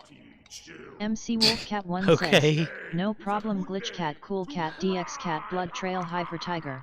Well, you go have a good time passing MC out. Wolfcat 1 says, how's you today? I'm a-doing. I'm upright and coughing up a lung. I'm fine, thank you. Just make sure you pass out in a comfortable position, you know. Don't forget how to sit in a chair, that sort of situation.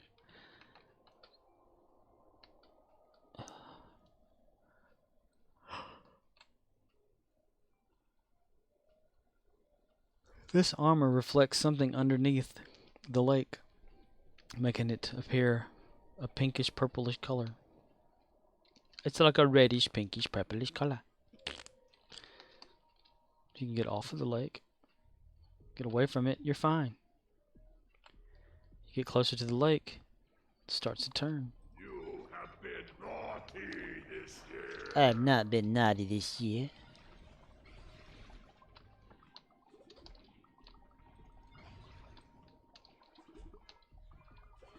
Naughty, naughty, naughty. OXNYX053 says, my wife handed me a bottle of sleeping supplement and told me after this streamer logs out, go to bed. It is melatonin. CMDR_Rizzle says, but I mean, we went about 15,000 years with no electricity, which is technically debatable given new light shed on things from AA, and then all of a sudden in the span of like 80 years we invent the car, planes, and went to the moon.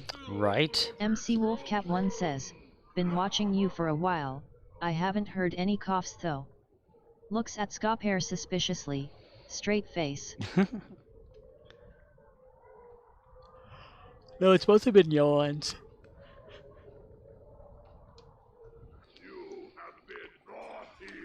Nah, I was exaggerating with the coughing. Just as a joke.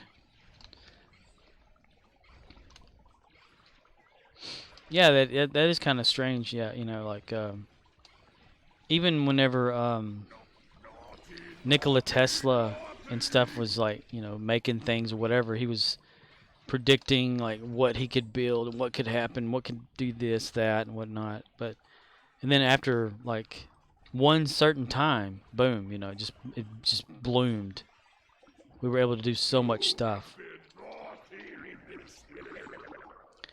And they were always talked about too, like the dark ages of humanity. OXNYX053 says, and given hidden ancient archaeology, having not gone to the moon 300 years ago is debatable. I think I've heard about that. MC Wolfcat1 says, I know it's a joke, Wolf 2 blep. Blip! Blip!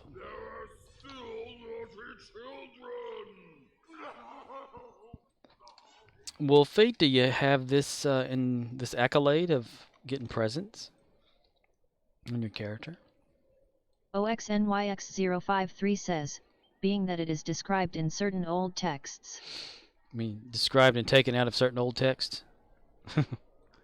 MC Wolfcat1 says, but those yawns are a serious problem. Can't trust them. They sus. They sus. CMDR_Rizzle says, all old texts. What they choose to leave out of said texts.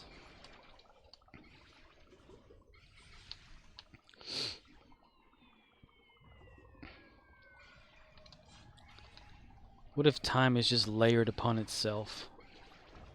And sometimes MC Wolfcat1 says, no, I don't have that accolade yet. Why not?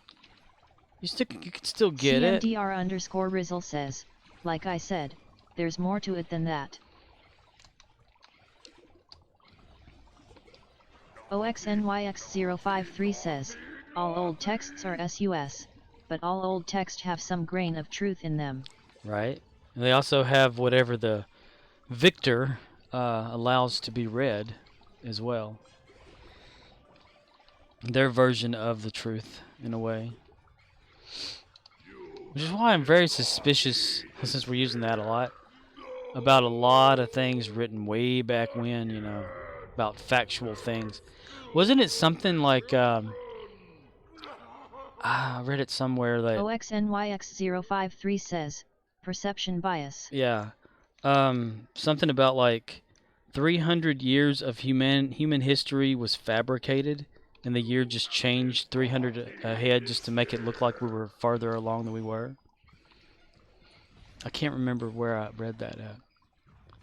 Like say for instance, it's 1500 or no, wait. Yeah, it's 1500s. Well, then all of a sudden, you know, it's the 1800s the next day. Somebody just decided, we're going to change this. We're going to just add a bunch of just random stuff and say it's history, and nobody remember it. maybe earlier on than that, like 12 to 1300s. And then they would always talk about the dark ages, you know, that we had. If not for people thinking alchemy was evil or something like that, we would be so much further along. OXNYX053 says, okay, I'm out now. Later everyone. Later, dude. CMDR_Rizzle says. Get some sleep and have a good nap in there.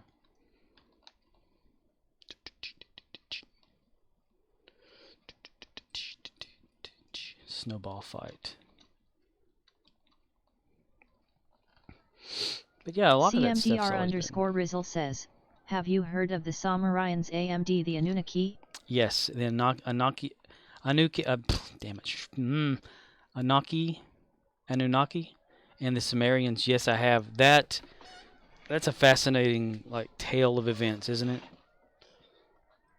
I've only heard about it like It's good for reading something some time ago. It's been years though, but I always found that fascinating. CMDR underscore Rizzle says, indeed it is. If that could be, see that could actually be like the story of like Mars or whatever, you know, like bringing their civilization and adapting us to. CMDR underscore Rizzle says, again, addressed in the show LOL. What about the Earth's twin planet that's always orbiting around the sun where we can't see it? How do you feel about that? What do they call it? Nibiru or whatever? you is a genius. It's supposed to be like a copy of this Earth, and everything and everybody's the same there, but it's revolving around the sun on the opposite side, so we never get a chance to see it. It's like the same pattern we're going, and it has like a moon and everything, and we can drift between it conscious-wise or something into our other selves. I've read about that too in the past. Who's to say any of that's true either? But it's interesting. I mean, that's where they had that the idea for that movie that has Jason Isaacs' wife in. You know, he plays Lorca on Discovery, or did, or whatever. But he's also in a show called the AO, or the OA, with his wife, about the original Angel. CMDR underscore Rizzle says, I think it may have been there at one time, but it's now, in my belief, the asteroid belt. Too much of a gap between those two planets. Right. Something used to be there but got blowed up. Yeah, because you're thinking at this point. MC Wolfcat 1 says, I haven't played that much yet and I'm still getting back into things. My parents left on Tuesday and I'm still getting used to be alone during the day again. They've been here for quite a while and we did so much here and everywhere. They on the way back to the Cape area now. Okay. They should arrive later today, I think. Well, did you ever get your basin thing figured out, like draining and water running and it working? Yeah, the asteroid belt. It's like it's too far along planetary wise for it to still be in that condition, unless something must have happened, right? I mean, how could it just still be there? Of course, Saturn being kind of the same way, it still has like formations and stuff around it. I mean, that's kind of what like the moon to Earth probably was like at one point in time. Just like a belt around the Earth, and then finally formed into a CMDR underscore Rizzle says, they also say our moon isn't natural, like it came from somewheres else. Yeah, it also resonates, and that's been a proven fact. Like a bell that you would hit, say a service bell for somebody, how it rings, you know, or any kind of bell, and the only reason something can resonate is if it's hollow. And then you see all those like images MC of Wolfcat 1 ships says, and stuff. Yes. Tuesday morning my dad and me figured out how to get it right. Nice. So you can use it. That's awesome. One of the ideas that I've always kind of thought in my head, since there's been like sightings of these, it's just like white, oval shaped ships or something just in space around the moon. What if like, and there's actually like, you can actually CMDR underscore Rizzle says, which is dumb, cause how can they hear it if no sound in space? I heard that too. They think it's solid under the surface. Like those metal balls you spin in your hand. Yeah. Well, it's definitely gonna have like certain cavities and stuff in it. I mean, the Earth has that itself. I mean, that could potentially have life in it, you know. They did some sort of I can't remember the name of it. It's some sort of a graphical survey using some science equipment that I don't remember what it's called. But they determined that there's certain elements inside the Earth that aren't normal to a planet or whatever. Like, what was it? It's not metals. It's like the Earth is not formed like they had always thought it was. You know, like a molten core in the middle, then surrounded by rings of different things. It's actually got vast like holes in it. Like they even found like a second ocean, you know, underneath the crust of some area. CMDR_Rizzle says, I'm not one who thinks there's an alien base on the dark 8 of the moon, but yes, like many other things, we don't know a lot about a lot more.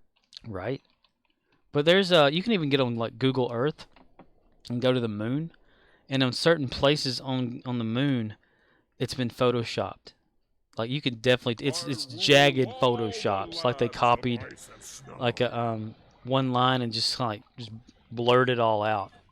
Versus a shot of it before they did that, and you can see it. It's like there was an entrance to something, like a ship bay. It looked like off of like Star Wars or Star Trek or something. And now it's not there because it used to be there, and they photoshopped it out jaggedly too. It's too obvious a Photoshop, and it's actually on there. You can get like coordinates and actually look at it on Google Earth right now. But there's like places like that on the actual Google Earth of, you know, that's really there to where they cover things up or whatever and don't want you to see it. Mostly in Antarctica too. But whenever they like found out that there are like cavities in the Earth that aren't natural to how a planet is formed or how they predict a planet is formed, because who really knows, right? Were we there? That's been my whole thing. How do we know that's how it is if we don't see it? Well, we have instruments, and I mean, if you haven't physically seen it happen, I mean, what the fuck, you know? Sorry, didn't mean the F word. Just I get excited, and it's cussing, and I don't mean to cuss during the stream, but which always it gets me fascinated, like these caverns and stuff and whatnot that they found, because they say these things are like CMDR_Rizzle vast. says, the first men on moon had a medical channel, 'cause everything was broadcast to the public down here. That was a private channel to Houston. They all said they saw craft up there. And if they really went to the moon, they shout have been super stoked when they returned. But watch the news conference again, they all look sad and like they have stuff to say but can't. Yeah. And a lot of, you know, when people think about the moon landing, they said, oh, it was fabricated. I know there's like this story out there about how they really did land on the moon, but they didn't show any of their true footage, that they just made the footage that people see on a soundstage versus what really happened.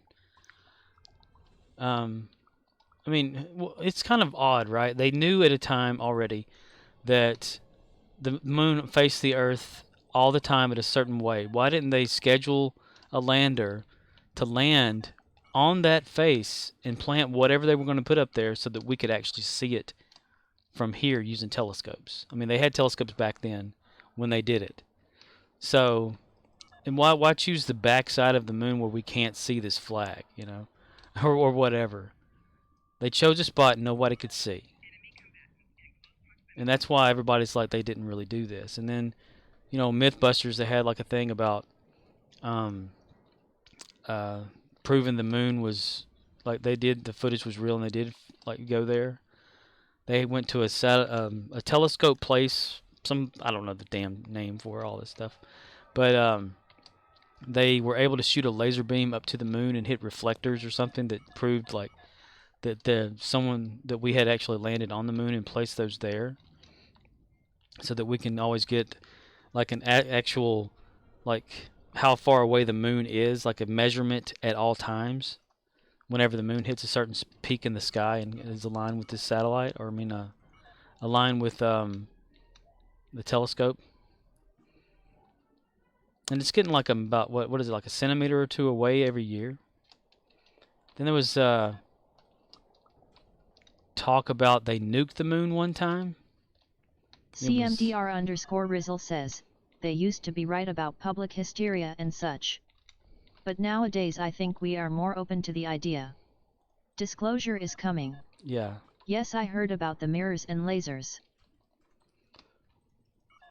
Yeah, there was like talk earlier this year that this would be the year that, you know, aliens become known to us. And then they had like that, the CIA was like, or no, wait, the Pentagon was forced to, like release the documents or something like that, or, you know, come up with something that we, you know, to the public or whatever. But it was a dumbed down version of all the stuff that they had always like seen out there, and they were aware that stuff was out there flying around, but they couldn't identify it, you know. But it did pose a threat to air and space or whatever like that, because, you know, it's just there and whatever. Then you have the guy, like I listen to the Joe Rogan podcast clips sometimes, not the whole episode, but just clips. And they had that guy talking about, you know, they like videoed and audio and watched like this tic-tac looking object or whatever flying around, going underneath the water and stuff. And I'm thinking, wow, that's awesome, you know. And this guy was like telling the truth, you know. And even like Bob Lazar, you know, his story about working at Area 51 or CMDR_Rizzle says, that was from the Nimitz. Yeah, and they had these people like, you know, Bob Lazar's been talking about this since like what, the 80s, early 80s. And they had these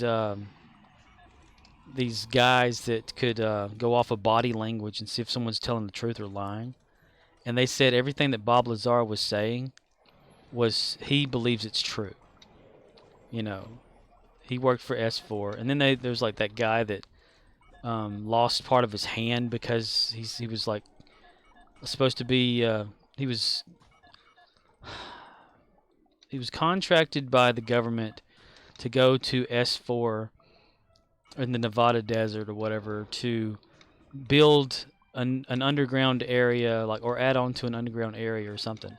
And whenever he went with some security guy, and they like opened up a hatchway or made a hatchway to something, there were these two like 9-foot tall beings there that were very aggressive and shot this like plasma type weapon and incinerated one guy, and then it completely like made or it shot part of the hand off of this one guy and like seared it to where it was like, you know, it didn't bleed or anything. It's like a perfect like circle off of that one area. And then like later that week or whatever, the dude like got suicide in the back of the head, like with 2 bullets in a hotel room. But that's a little bit, you know, different story. He got Hillary Clinton. But who's to say any of that's real? I know that it's real about that Grove Lake or whatever it's called, Grove something over in Los Angeles or something, where they worship owl god and sacrifice fake virgins. Other than that, you know.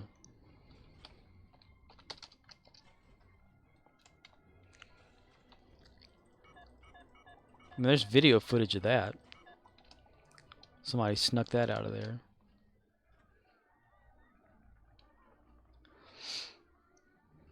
It's all crazy. Who's to say what's real and what's not? Oh, it's over, son of a bitch. I'd like to believe a lot of things are true. CMDR_Rizzle says, yep, in NM there was a firefight in a deep underground military base, aka a dump. And about 70 servicemen died fighting aliens. That guy was murdered to look like suicide.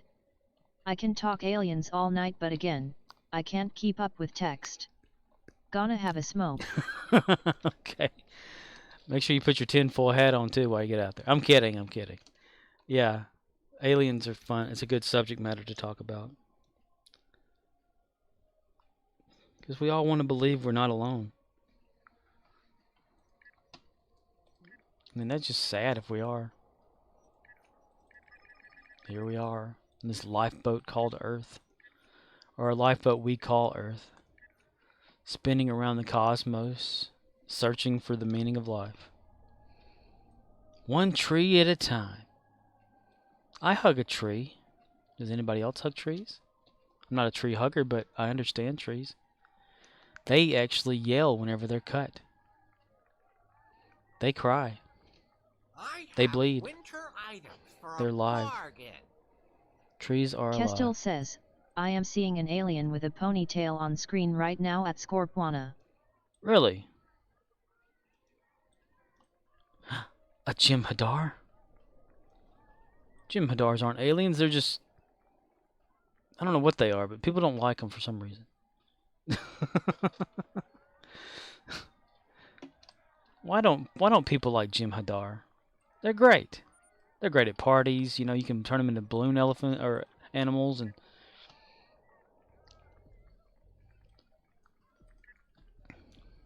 A wise man can hear profit in the wind. A wise ass can hear profit in his asshole.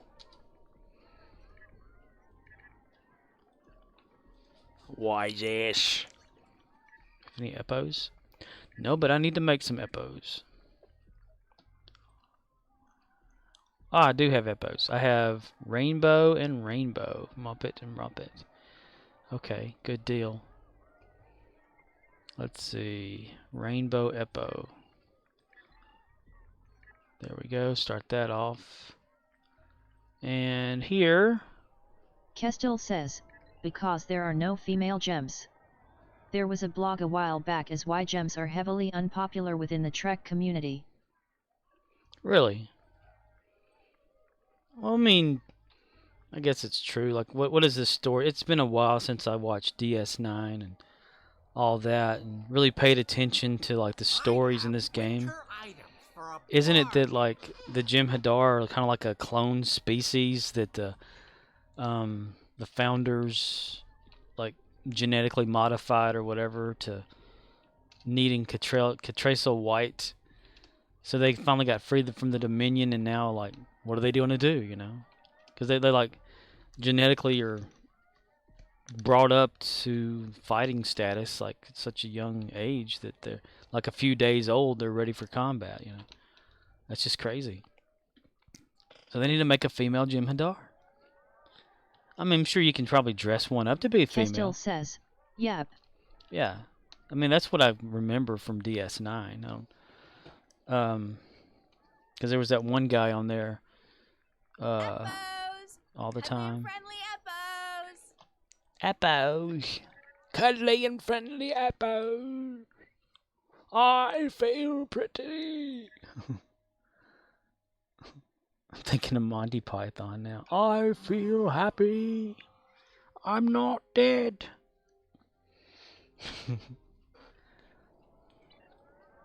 Okay, Tides of Ice.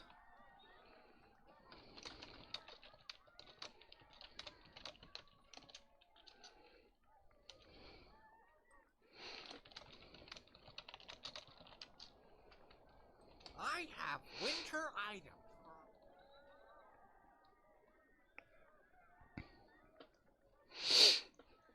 We'll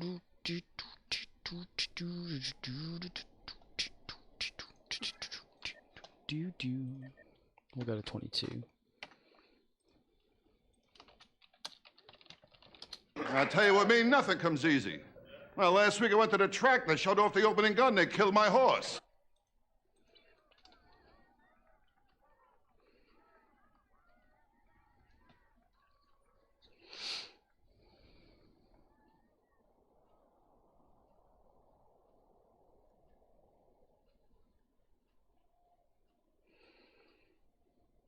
But that stupid glitch of Snorg teleporting to the exit.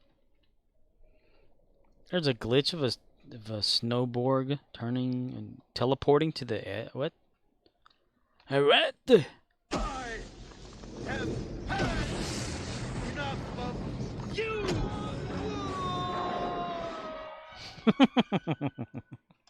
I need to update the list since I've added some new ones. Unstoppable.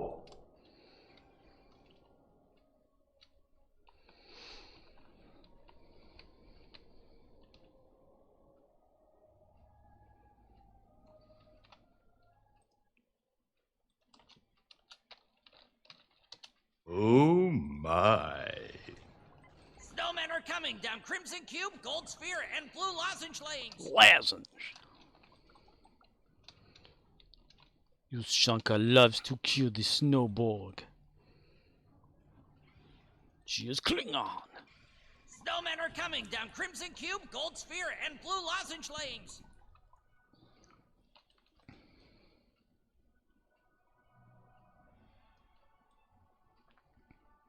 I seem to always go to this one.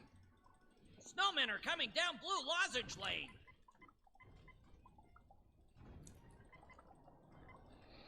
If I go over here. How y'all doing over here? How y'all doing? How y'all doing? How you doing?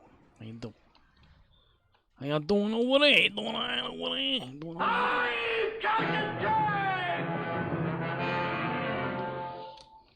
there? Repeat. The imposter is not to be injured. Snowmen are coming down Crimson I'm Cube, Captain Gold Kirk. Sphere, and Blue Lozenge I'm Captain lanes. Kirk. I'm Captain Kirk. The look of his face when he says that, I'm like, oh my gosh, what the acting. Shatner always Snowmen are overacted. coming down Crimson Cube and Gold Sphere That's lanes. what made him great. MC Wolfcat1 says, LOL. It's like, I'm Captain Kirk. You're like, what the heck? Snowmen are coming down Crimson Cube and Gold Sphere lanes. It's what, back when they created suspense with lighting. We came, we saw, we kicked its ass. I like that one too.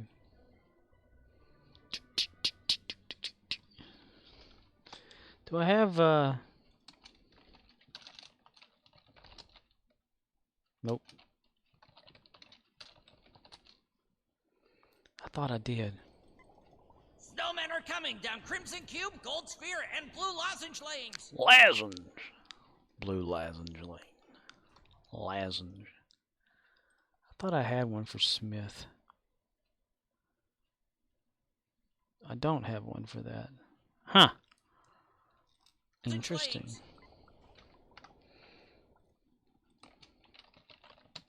I gotta have more cowbell. Snowmen are coming down Gold Sphere and Blue Lozenge lanes.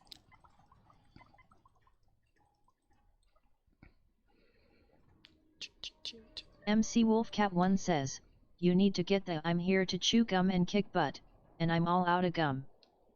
Where does that come from?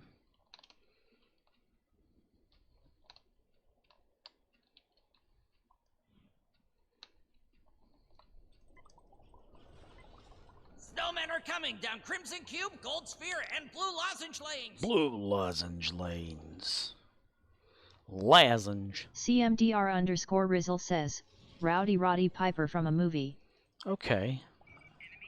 I'll definitely look it Snowmen up. are coming down Crimson Cube, Gold Sphere, and Blue Lozenge lanes. What about fart noises? MC Wolfcat1 says, they live movie I think. Rowdy Piper. Oh my Snowmen are gosh. coming down Crimson Cube and Blue Lozenge lanes. That's been a while since well he's passed away, right? CMDR_Rizzle says, I'm here to kick gum and chew ass and I'm all out of gum.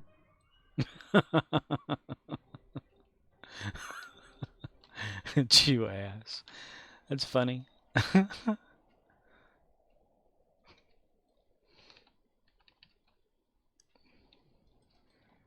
CMDR_Rizzle says, Snowmen are yeah he coming died down like Crimson 2 Cube, YRS Gold ago. Sphere, and Wow. Blue Lozenge lanes.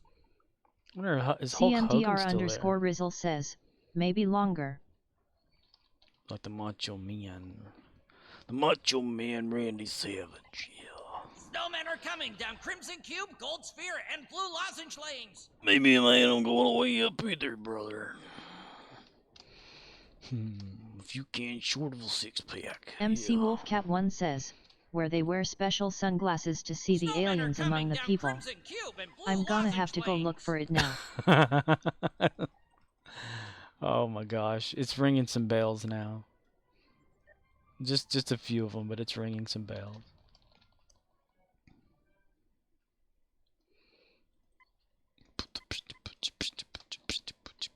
CMDR_Rizzle says, the Bret Hart sunglasses LOL. Bret Hart sunglasses. I always thought Snowmen those are things coming were down like Crimson super Cube and awesome. blue lozenge lanes. Like when he would give them out to a kid or something like that, I thought, oh wow. Then I'm thinking, it's just like plastic that's cut to the shape of that. That's all it is. Bret Hart was one of my Snowmen are coming favorites. down blue lozenge lane. It's because, like, you know, even though it's scripted as to who wins in wrestling. CMDR_Rizzle says, they were, for the 80s ha ha ha. But even though it was like scripted, you know, like Snowmen are they coming knew down what blue moves they were lozenge doing lane. and all that kind of stuff, it was always entertaining to watch them do that. You know, and since Bret Hart was from a family of technical wrestlers, college wrestling and all that kind of stuff, he could actually do the moves, you know, and they could have like that, what was it, since Shawn Michaels or Michael Hickenbottom. Stream Elements says, at Scorpwana you still streaming? Yes, I are still streaming. But since Shawn Michaels kind of had that same background a little bit, not from a family, but in San Antonio, you know. CMDR_Rizzle says, OTS choreographed, not fake. Phantom punches and such, but the athleticism can't be faked. Right, Snowmen yeah. are coming down But, Crimson Cube, Gold Sphere, and blue lozenge lanes. you know, they had that Iron Man match years ago, and that was more like a technical type wrestling versus throwing somebody ropes and all this kind of stuff, because they did holds and stuff, and I was always impressed with like watching them do the holds and things, because that's real wrestling, like, you know, getting an opponent down to the ground and wearing them and all that kind of stuff down, versus flipping in the air, or like, you know, throwing an open fist punch at somebody with a roll of fake quarters or something.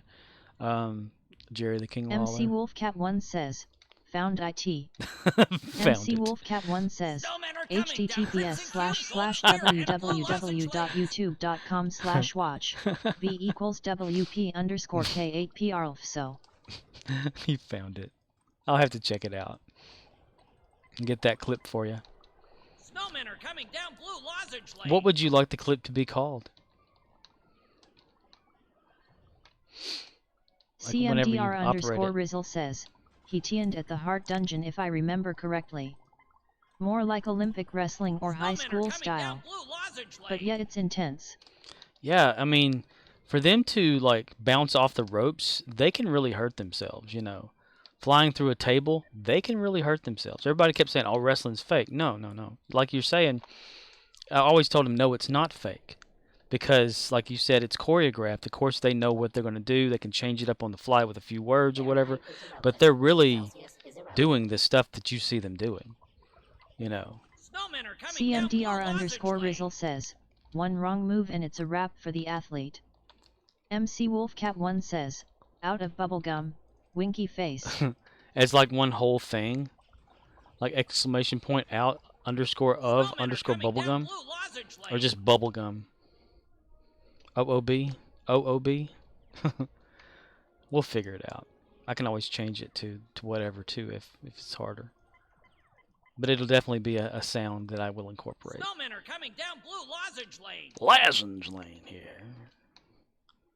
But I would always get into like little debates about wrestling, even though I knew that Gumass. I like that, Gumass. That's good. I like that. But I would always get into like a. Says, can do just bubblegum. But I was getting so many like debates over like wrestling when I was in high school. You know, people talking about it being fake and all this stuff, and like if you ever executed one of the moves in real life to somebody, yes, you could hurt them. You know, like the Ric Flair figure 4 leg lock can really hurt somebody. If you flip it over, it can really hurt. Bret Hart's you know, sharpshooter or whatever, yes, that puts a bind on your back. And that stuff can actually, yeah, really get to you. Cranberry. Ushanka needs a lot of stuff. I mean, heck, they have to learn how to fall correctly, you know. That's one of the things, too.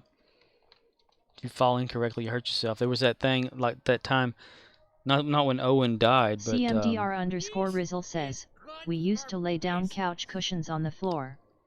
My friend powerbombed me once. Got a minor concussion, or at least that's how it felt. Yeah, I could see that. Yeah, that power bombing is not to be like. You should have done that. You could have really hurt yourself. You could have broke your neck.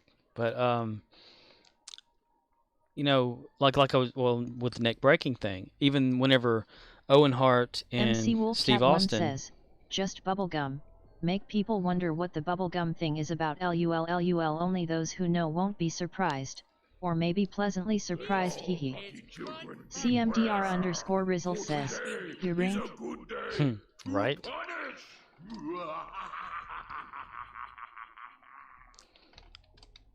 Of course, I've done some stupid shit like that too back in the day. A friend of mine had some old mattresses outside, and we had a tall ladder. And we thought, okay, let's practice falling onto this thing, right? From the ladder, like falling backward from the ladder. I had to say, yes, I think I gave myself a concussion that day. Landed wrong.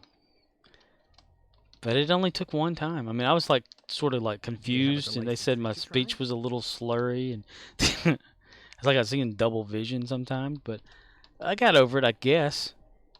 I mean, there's no problems that I know of. You've been naughty this year. But that one match that Stone Cold Steve Austin and Owen had, where Austin was supposed to be the victor, right? Owen did his power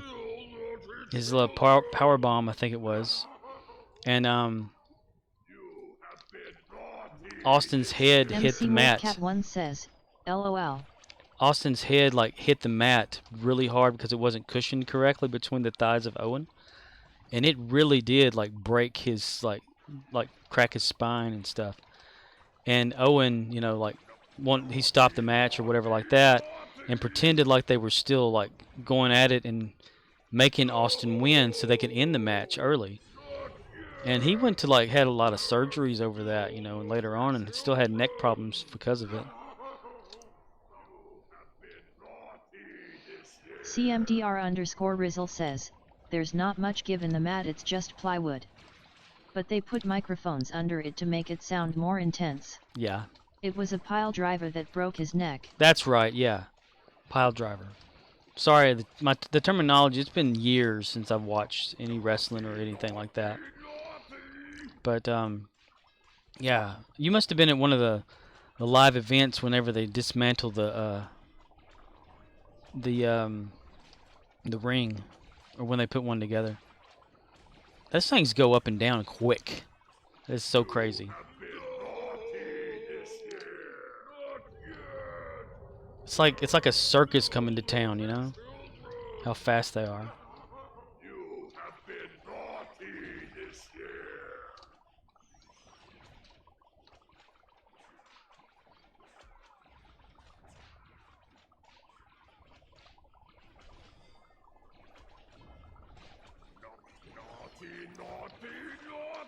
Naughty. One thing though that was real was when Brett was pissed off at Vince McMahon because of that belt change. The Montreal Screwjob or whatever it is. CMDR_Rizzle says, no worries man, Austin was my dude. I've been to a couple but they do it when the arena is empty. I saw a behind the scenes documentary or something like that. Ah, okay. Showing how much work the crew has to do in a short amount of time. Okay. Yeah, I've never seen a behind the scenes one or anything. I just saw like they had a back when WCW was still a thing. You know, as an independent company. or themselves or whatever.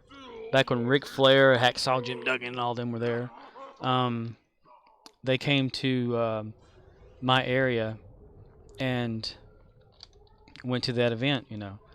And we didn't leave right at the point that we should have. We just kind of stayed around and sat and talked. CMDR And I got to Rizzle watch him says taking the thing that apart. really was a screw job cause he was going to WCW and Vince said there was no way in hell he would just leave the company with no champion or title. Yeah. I mean, yeah, that was something real. And then to talk Owen into doing that stunt after Brett left and stuff. Wow, you know. Just for ratings, you know. Because Owen, I heard that Owen didn't want to do it, you know, and Vince kept on and on about it and stuff like that. And then the accident happens, you know. And I've since Austin has that that podcast, or did at one time, you know, he went into more detail about it. And they talked about how funny Owen was, you know, like. CMDR_Rizzle says, Shawn Michaels used to do it if you recall. Owen didn't want to, but was sort of forced to. Yeah. Yeah, Shawn, he would always come down like for his intro, I think, like with a harness, like sitting harness or something like that. Every once in a while. And one of the best matches too, even though, you know, yeah, it's the outcome or whatever is determined, but the ladder match they had between Razor Ramon and Shawn Michaels, that was like one of the iconic ones. I like that one. CMDR_Rizzle says, and from the seats like at an angle, Owen went it down. Yeah, he went like right into it. On impact, he was gone. That is just so sad. Because even though, you know, like, okay, yeah, he played the heel, you know, but he was great. You know, outside of wrestling and stuff like that. CMDR_Rizzle says, Shawn had more of a zipline. Yeah. But I guess he would have had more of a control too, because a zipline would have like a braking system or whatever, but depending on who set it up. But from all like the behind the scenes stuff of like Bret Hart featurettes and Owen featurettes and stuff that they put together, you'd see him like outside of the wrestling personas and stuff, like all the cool stuff that they would go through and things, and the pranks that Owen would pull on everybody whenever they'd go to like different cities and stay in a hotel and stuff. I have winter items for a bargain. He's like the real prankster, like a Loki figure. That is so sad. CMDR_Rizzle says, Rey Mysterio killed someone in the ring down in Mexico from a botched move. Q loves all the little creatures, even you. I always used to like Rey Mysterio, like jumping off of stuff. The dude could like do any maneuver, you know, any rope maneuver. It was so crazy. Luchador, right? As they would call that. Luchador maneuver, or something of that nature. King of the Luchadors. Then you got a few of them that have tainted themselves, you know, throughout wrestling history. Which one was it? It was one of the... Dude, I can't remember his name. Chris Benoit, I think. Like, killed his wife or something. There's some sort of thing he went through. I can't remember exactly. Then killed himself or something like that.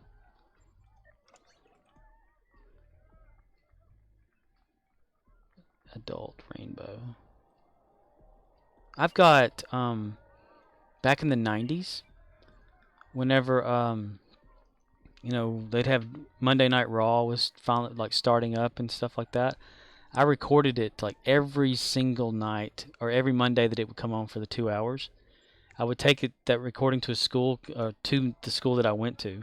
MC Wolfcat1 says, that must have been so traumatic for Ray. They practice all the time to make sure that they don't actually, you know, kill someone by accident. Sad face. Yeah. They practice it over and over and over how they're going to do it, but things happen, you know, and it's a risk every time that they get in that CMDR ring. underscore Rizzle says, yes. There was a Como NY called Lucha Underground. All matches were like that. He was on roids and wasn't in the right state of mind. Could have been like a CTE type of brain damage. He killed his wife and kids then himself. Yeah, that's just, you know, it's crazy how things can come out like that, and roids, and you know, and then they actually, at least they finally started like really cracking them down on all that. You know, remember back in the 80s, the wrestlers being so bulky, massive that you could like, how in the hell do they walk around? You know, and a lot of them then they went down off of it. But I used to like I said, record all the Monday Night Raws that they would have, and take them to school and on VHS, and let a guy watch them that didn't have like USA Networks or anything. And I still have those recordings, like in a tub or like a tote in my closet. Like every Monday Night Raw from a certain period to a certain, like for like a few years. Because I always got a new tape for it. CMDR underscore Rizzle says, not too long ago, like within the last year, there was a former football player who had some form of CTE-AMD, killed like 6 or 7 people before suicide. Wow.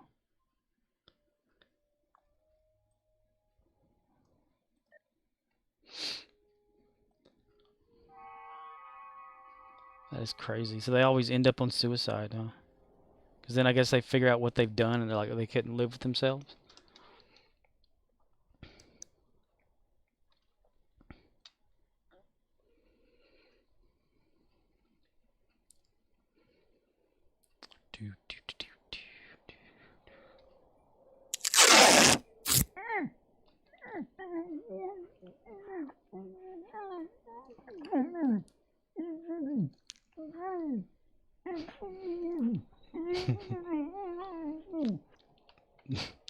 That's Murdoch's favorite. We need to activate our village defender. We need to build a Get off the damn ship! ice and syrup and deliver it to the town center. Oh, inventory full. No, dang. Ah, inventory full. Why? Okay, I didn't clear this out last night. Sucks. CMDR underscore Rizzle says, OMG, my mag wasn't sent and is now under review.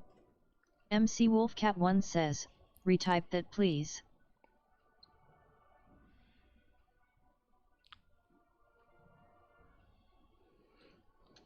Huh? What happened? Oh, a message was under review and hasn't been sent? Why in the world? Huh. I'm sorry, I wasn't paying attention. Yerb. Deliver C-Rap. C-Rap.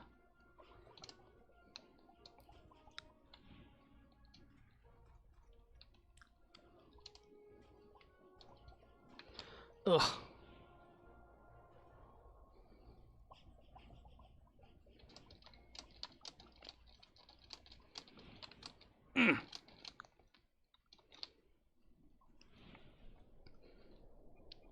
CMDR underscore Rizzle says, I was replying to you about that dude.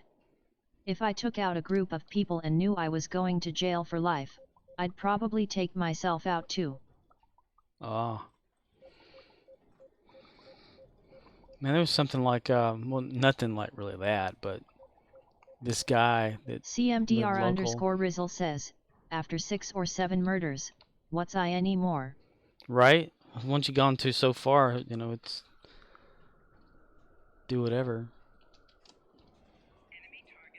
I've never killed anyone.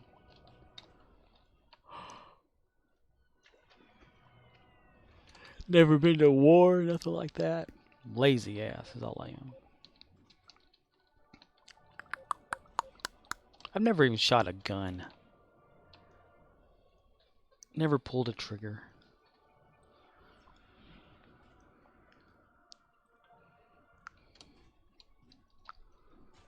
Except on Star Trek, of course. Star Trek. Star Trek. Stairs. There's stairs everywhere. Mister? Mister! Monsieur? Beep, beep, beep. Gotta love how that doesn't aim toward the pile. Just burning everybody's house down with a phaser. Right in the back, of course. Hey! There's gonna be a meeting between your ass and the palm of my hand. CMDR_Rizzle says, If you don't get but off I mean, the shed. if you want to take yourself Now, out, get off the just do shed. it. No need to involve others. Right. I got 3 guns, they fun. But I know how to be safe. I guess just... I guess it would determine on how the mindset of the person is at that time, right? Just for them to go, well, if I'm going to go out, I'm going to take all these people with me. But I don't know. Unless we were in that like mindset ourselves, we wouldn't know. One of those, if you can go back and change it type situations, it'd probably play out the same way, just different circumstances, different people. Happening every day, you know.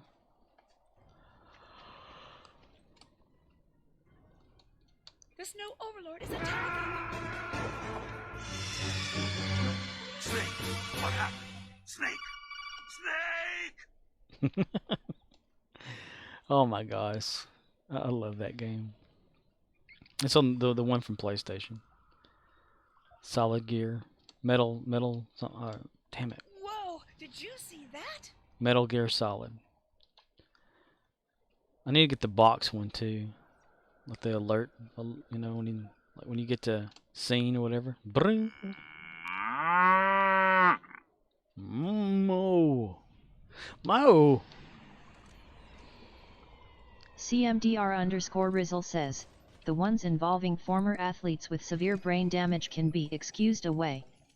No excuse, but there's a difference between someone who can no longer control themselves than some random dude who just got tired of being called dumb. Yeah.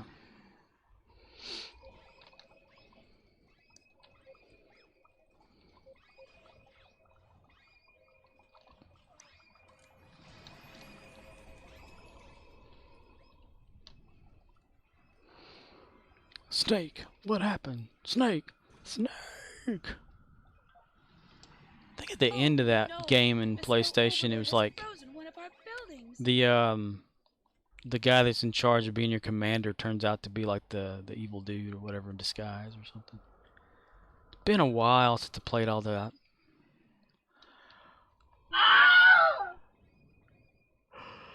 The famous scream.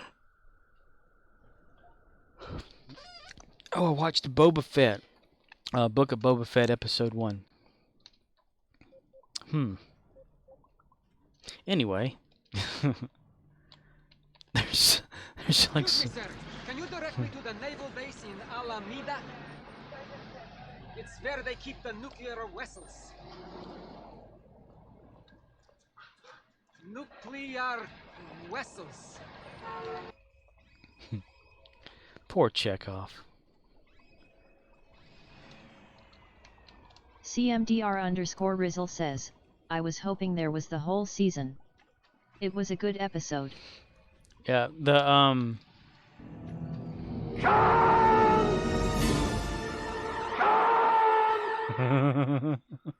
Toasty Khan from Mortal Kombat.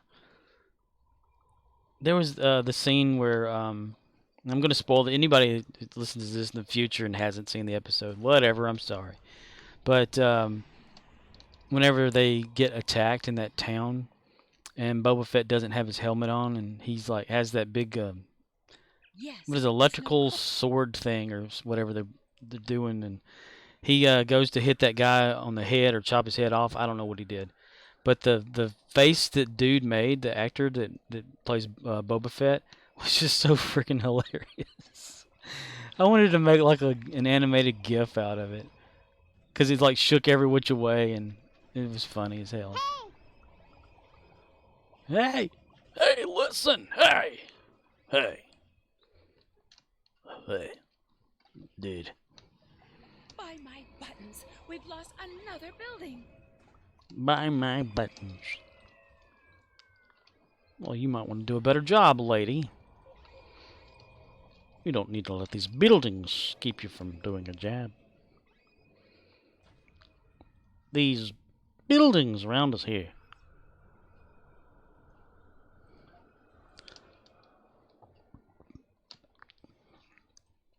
They're just made out of gingerbread. Gingerbread people in their gingerbread houses. Oy. So what happens if like you run out of gingerbread to build a house? You just grab a person? You did it! You helped to defeat the snow overlord. Run away! Run away! Thank you for your help. The villagers would like you to have this reward for saving our home. They could reward me like 300 or 400 more times the same way. Thank you very much, Mr. Roboto. Let's go to a different one. Randomly going to choose one of these higher tier ones here, number 7. Go to the village over there and see how well it's going. It's okay. Maybe they've already taken care of it. Let's.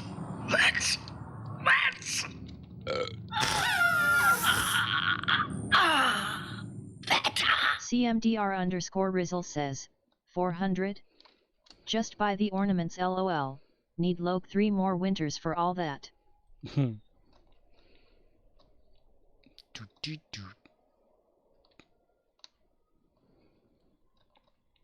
Ah, this one's over with too. Damn. Sometimes you can catch another one. Like the end of one of the other ones, and then bam, you get hit with some more.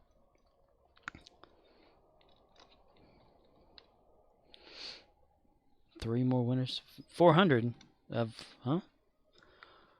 I'm lost in charge.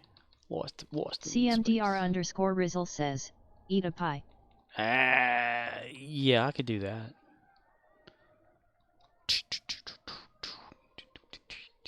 I'm never going to be able to get 14 again. That was a fluke one time. Not really a high number. But if you go after the small ones, though, you folks need to pay attention. Well, I don't have enough money. No. I don't get paid to pay attention.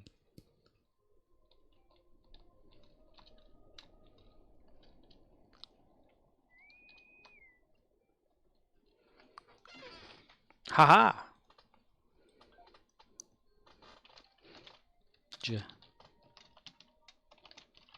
Yes, we did. CMDR_Rizzle says, my best is 12, but remember we can't specify which one we want unless we know the names of the small ones. That's right. That's right.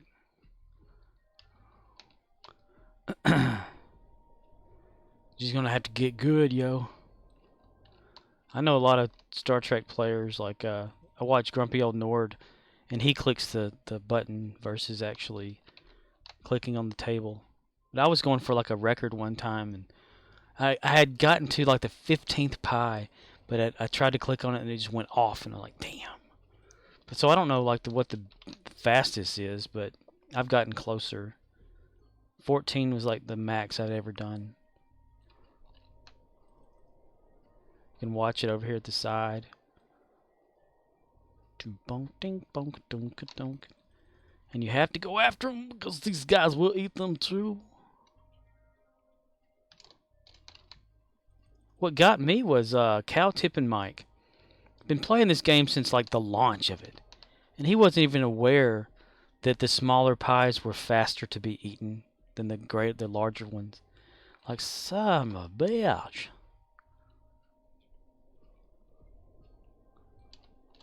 Yeah. No.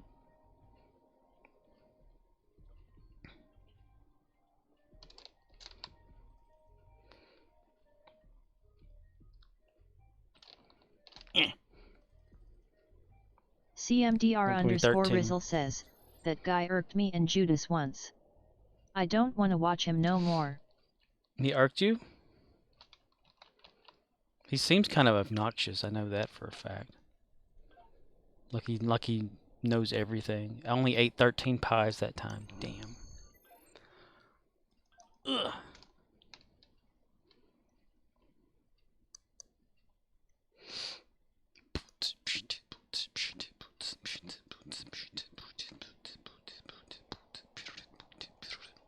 See, I can't get to 14 again.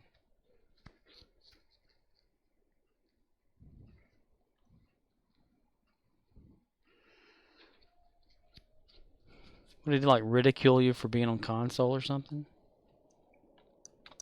Thinking he was superior? Superior? No one is superior. We're all pieces of shit.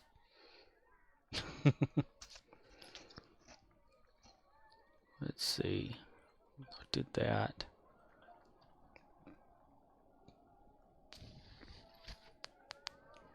Too many outstanding laughs. 56. CMDR_Rizzle says, Judas had finished and wanted to raid someone. He chose Mike. But it was just me and Judas, so he looked at the camera with a really face and said, "One viewer? Like we ain't shit. Fuck that guy." Dude, yeah. He must be just be going for views and stuff like that. I don't do that. I just go for people to have fun. I mean, I don't even check like the thing or whatever, the what do you call that thing? Aren't Epos adorable? It's like something over there. Whenever I go into the creator dashboard to go to the video thing to export it over to YouTube to just have it as a backup, because you know every 14 days or so the videos just disappear off of Twitch. And what if you have something funny on there that you can take off of there, you know, and an audio clip or some video thing that's hilarious, you know, and like you remember later on, oh, I should have done that. I just wish it was better quality on YouTube. But anyway, yeah, he hits me as the type that's like, I don't know. I've seen it myself. Like whenever I've like given my feedback to a comment or something, he would like kind of shoot it down immediately, not even considering it. Started duty officer assignment. Recruit. I gotta go to Starbase. Okay. Well, I'm right here, so I might as well. Enter Soul System. CMDR_Rizzle says, do what Ogie does and just stream on YT, bypass Twitch altogether. I tried to do a YouTube, but I couldn't get the quality thing set correctly, I think. But you know, and it says something in like the terms of service thing, you can't broadcast on both at the same time. I don't know why that would matter. You know. I mean, I looked into that, like maybe both, but no, you can't. Unless I read something wrong. Let's see, I have to do a recruitment, and that's, where is that? CMDR_Rizzle says, people who think they are better than others piss me off. Get off your high horse and just say thanks or welcome. How hard is that? Right? He needs to go live in Australia. CMDR_Rizzle says, Academy. That's right. Thank you so much, dude. It's been a while. Academy. Well, you can go get some t-shirts too, and some shorts and a hat. I wish they had the hairdo from William Shatner on like Wrath of Khan, so I can give it to this character because he's wearing the coat, and it's based off of Shatner anyway. My character, Mister. Well, I am Shatner. What'd you do? I Shatner. Why'd you shit inside of her? I didn't. I Shatner. This is the guy like that talks to himself. He's excited. He's got the Dabo animation going on here. He's talking to this bush about his life or something. I don't know. CMDR_Rizzle says, our universal is trans-dimensional tactics. Oh my god. That could be an iffy one right there. Oh my goodness. Submit personal general recruitment. I don't want to have to use any dilithium. Tactical. Because, you know, you can, like... CMDR_Rizzle says, not gonna bother. Well, you've got all your Endeavor perks anyway, right? So you don't have to worry about that anyway. Get Judas to do it. I'm sure he'll be grateful when it doesn't work. Because sometimes it doesn't. For us, for PC at least, sometimes some people, you'll do the whole thing, but it won't reward you, so you have to do it again. CMDR_Rizzle says, no, I'm only at 370. And it's not that far, is it? What is it like? Okay. Well, I don't remember. It was like 300 and something, right? CMDR_Rizzle says, did my 3 personals. Okay. Let's see. Destroy Herald ships.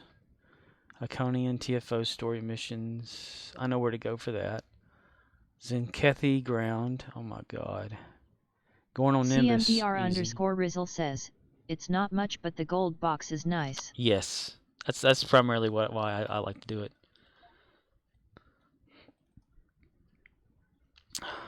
You get a nice little thing out of that.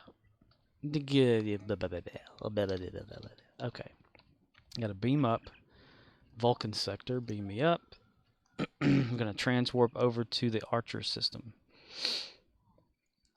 Instead of going into a TFO, I'm gonna go to the Archer system. Which is right there. Arcana Loth got me into doing this one.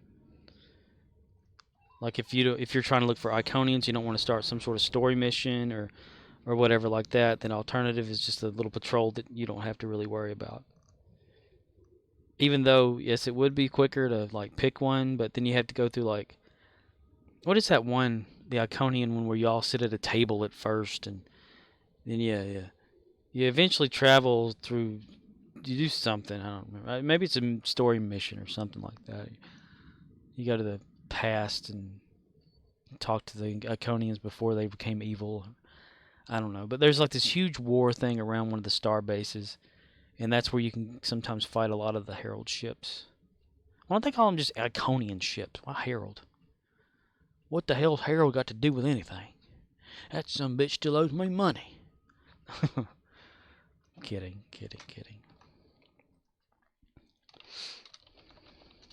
I know I'm getting old. I'm at the age now, if I hear someone goes both ways, I figure it's number 1 and number 2.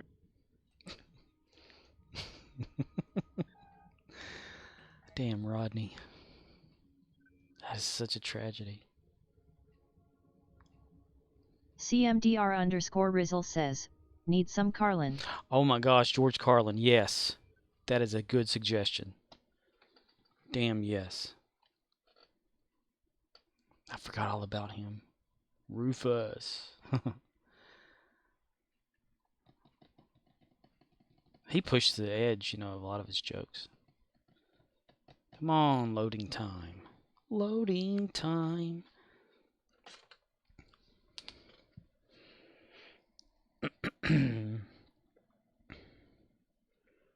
Standing there alone. A ship is waiting. All systems are go. Are you sure? Controller's not convinced. Lakota76 says, Windows double XP start. Riz would know that. He's been well informed with a lot of this stuff. CMDR_Rizzle says, in the morning. In the morning. Wait, this is Tholian, son of a bitch. Okay, I'm stupid. The fuck? Went the wrong place. Okay, so I guess I'm gonna have to do that mission. Let's see, episodes. Iconian War. It's midnight. I think it's midnight. You are needed with the fleet. Wait a minute. I got midnight going, don't I? Mother... I already had it. I already had it going. Look at that. It's prepared. It's over my like list of... I keep a lot of the missions open. I don't know if you can do that on console. CMDR_Rizzle says, not sure what time exactly. But I think it's after 8 a.m. or 10 a.m. Thursday through like 7 a.m. Monday or something. And usually like Pacific time, right? Because I think the servers are over there. in California. So your time.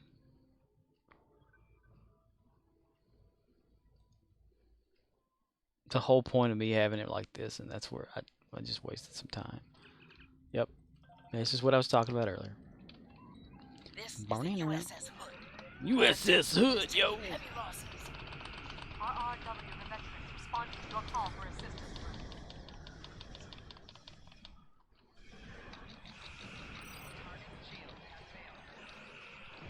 Oh, I was going to say, am I doing any damage? Because I know there's one of these. CMDR_Rizzle says, I got the link in my Discord.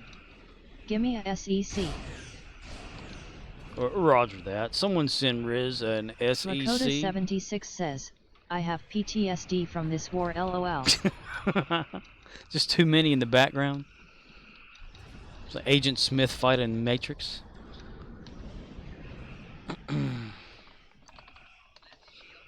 Left shield's failing. Oh, I already got what I needed out of it too. Look at that.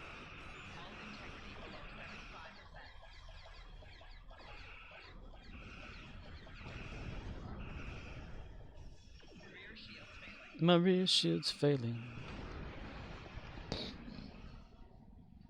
Wish we could circle the moon on here. Wouldn't that be cool?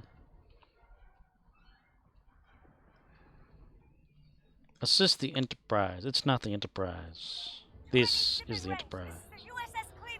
CMDR_Rizzle says, 8 a.m. Pacific to 10 a.m. Pacific Monday. And that's when just it'll be? Just for 2 hours?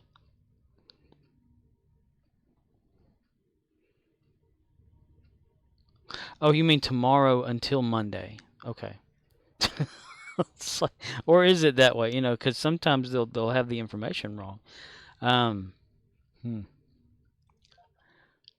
CMDR_Rizzle says, Nat, 8 a.m. Thursday through Monday. That ain't too bad. Live long and suck it! Indeed. That reminds me, I need to add the other one.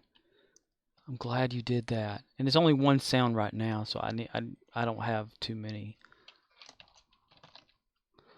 Let's see, automatically create that one. Pick the sound.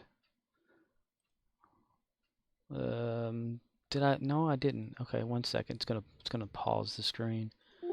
Ah, damn it. Ah, get off of there. Okay. Fantasia Shocker says, Noise. Noise. Let's see.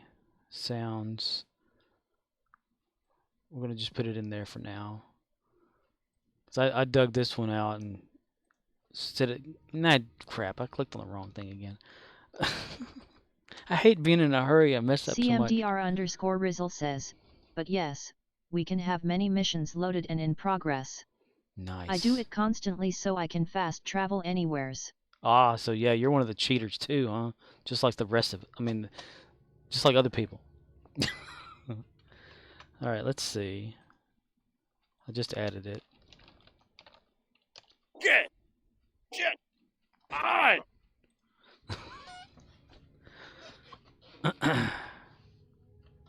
That's the only one of those I have. Defeat Zenkethi ground.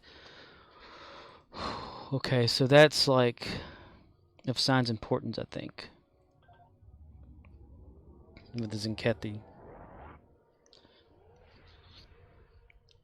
I got the shit on one from Fantasia Shocker says, ha ha ha. From when he was at he was doing the Klingon fishing the other night. CMDR_Rizzle says, I don't want to wait 90 seconds for slipstream or 15 minutes for fast travel. I need a weapon up here. Let's see. Use my favorite, the Tommy gun. And we're going to change our outfit to a torn, ripped shirt look because that is the way of the captain. Okay, let's see. We got to talk to somebody or do something first here. The Kaon particle traces lead into the valley. Uh-huh. Yep. Yeah, they sure do. I They see. do the, yeah, they do. Followed the waterfall. They do. They will follow the waterfall. Yeah. The rocks here are causing a lot of interference. Yes, they are. They're They're very much so. Yes. Yeah. Okay. There we go. See how a true warrior fights. Fire. Leave no prisoners. Destroy Alice and Kathy.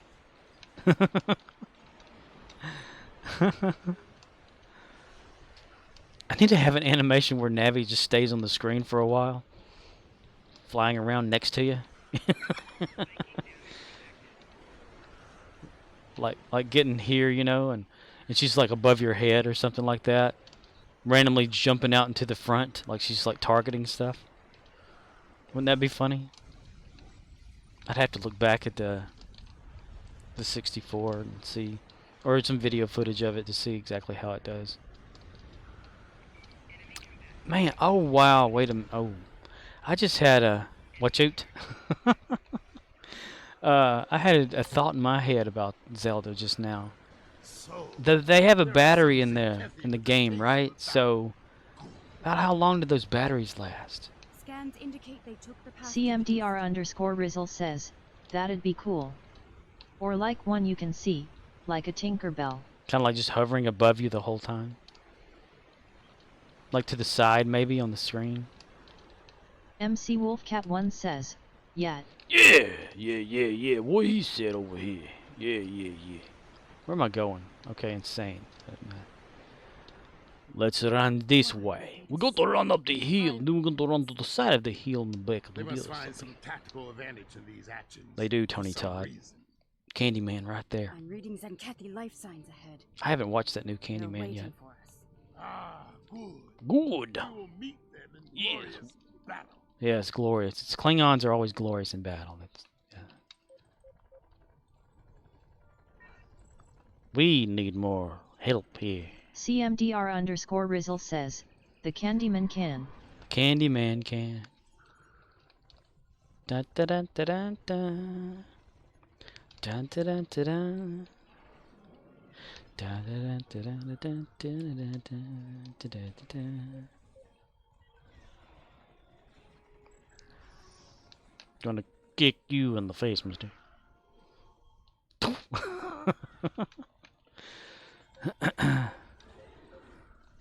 We get to play with Gorn. Yes.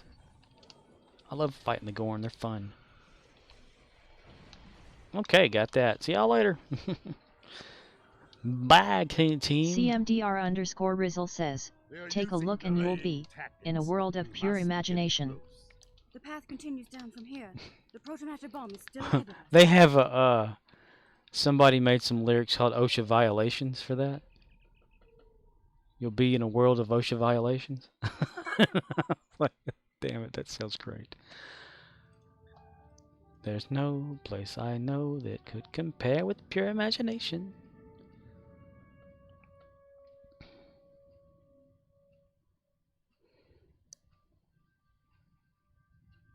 CMDR_Rizzle says, all the kids died. No wonder. Yeah, OSHA violations, they all died. That ladder's not safe. It's too. I can reach this apple on this. But they have the candy under there. That's not candy. That's razor blades. Munch, munch, munch. Isn't there a guy out there that can eat razor blades? CMDR_Rizzle says, she was a bad egg. She was a bad egg, Willy Wonka. Dang, that was morbid, you know? Can't tell me it wasn't.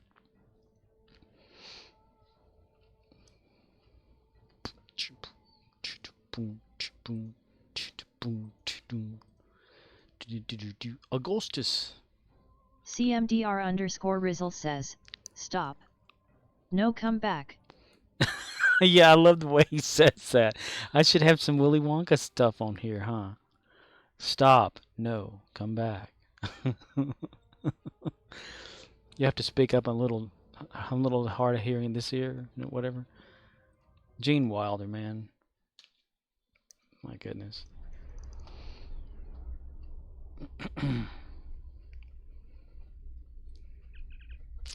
Beam to Nimbus. Who do we want to take with us? CMDR_Rizzle says, why are you putting sneakers in there? gives it a little kick. Oh God, I love that. I've got that movie. I hadn't watched it in a long time. You know they're coming out with like another one with that dude that stars in the new Dune movie or something. All right, everybody. Everybody get around me here. Okay. Get a bit of this in here. All right, did y'all get it? Yep. Oh, good. Good deal. Okay.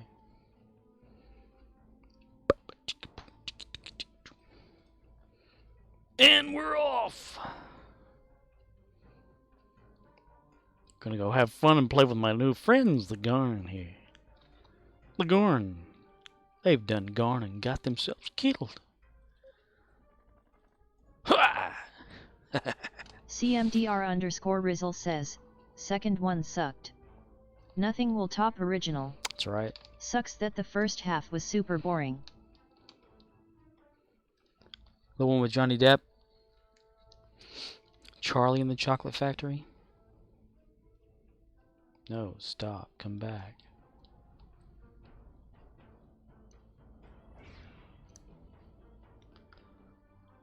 Oh my God. What do they have? Like killed all the Gorn up there? CMDR_Rizzle says, Wilder. Just old people in bed. Right?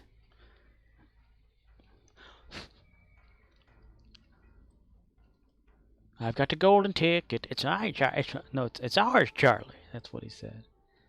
And how the hell do they live? They sleep in that same bed together. My God, your feet up in your face, yeah. Charlie running around hurting his knee. And they put it on Family Guy. My gosh. You better run home, kid. CMDR_Rizzle says, nobody can get up to eat, but Chocolate Factory? Oh, I can walk for that. Right.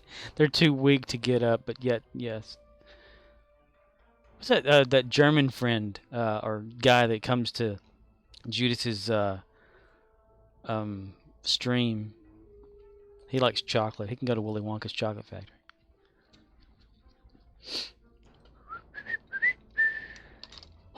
MC Wolfcat1 says, Chocolate Factory I find to be a scary movie. Both the Gene Wilder one and the Johnny Depp one. I like them both, but they are vastly different, so I look at them differently. They cannot be compared to each other. CMDR_Rizzle says, Denise. Yes. Dennis. Okay, I'll claim Dennis, right? Denise. CMDR_Rizzle says, that's true. Paul took it.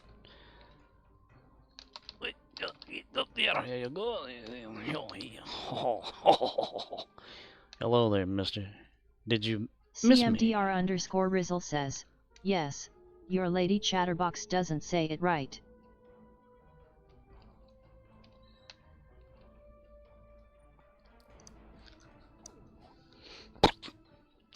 Lady Chatterbox.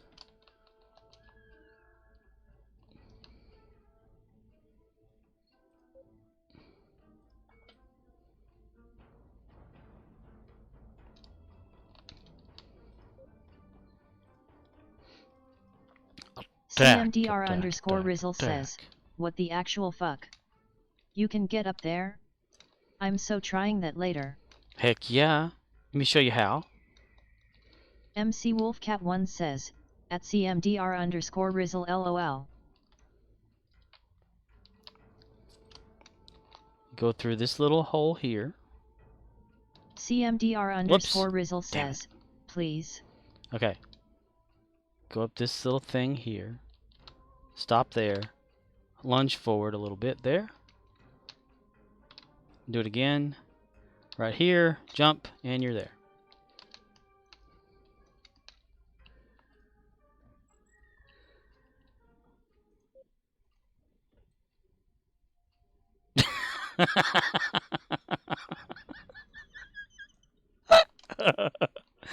I love that. You can also get up there on this one too.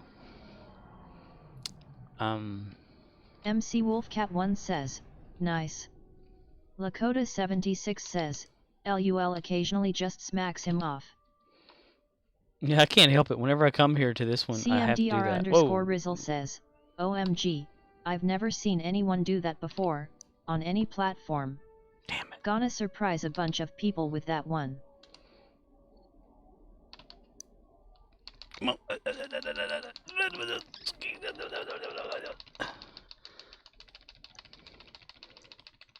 I don't think that's how I got up here before. Aha! Yeah.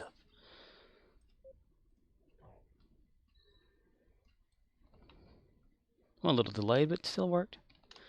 I used to be able to get, let's see. You can get on that one too. You can't get on that one anymore. I used to be able to get on that one.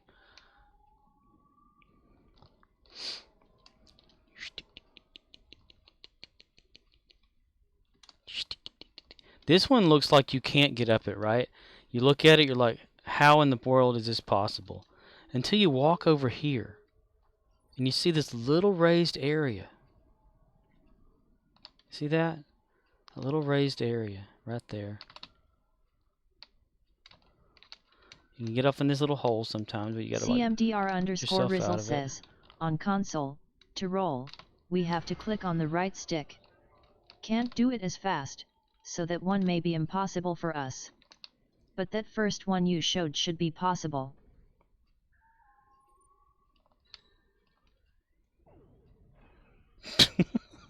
I love it. Yeah, this one right here is tricky. I've done it one time before, but I can't remember how. You just gotta look at it. Why are they not throwing things? Usually they're all up in the, like, throwing, like, rocks, boulders, or whatever at you. But he's not doing it. Let's see. Right here.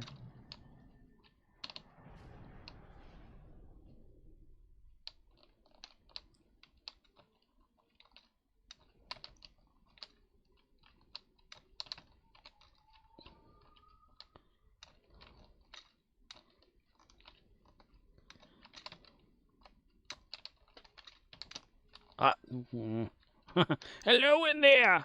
Okay. What the heck? They're not throwing their boulders. What's going on? I say, hey, you're not throwing your boulder. Wild.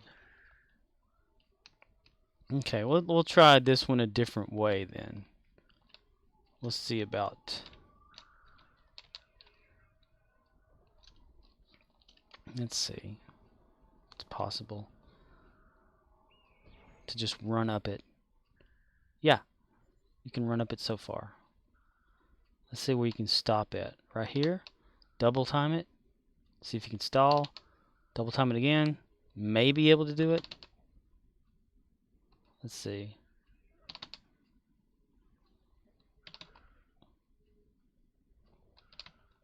Well. Ah, yes. Okay. See that? Run up it.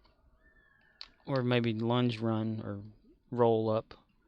Then run so far. Get to where you can go. A little over to the side. And then you're underneath it. Yay. Maybe over a little. Yeah, okay. Yeah, you don't have to like double time it like that. You just gradually get up there.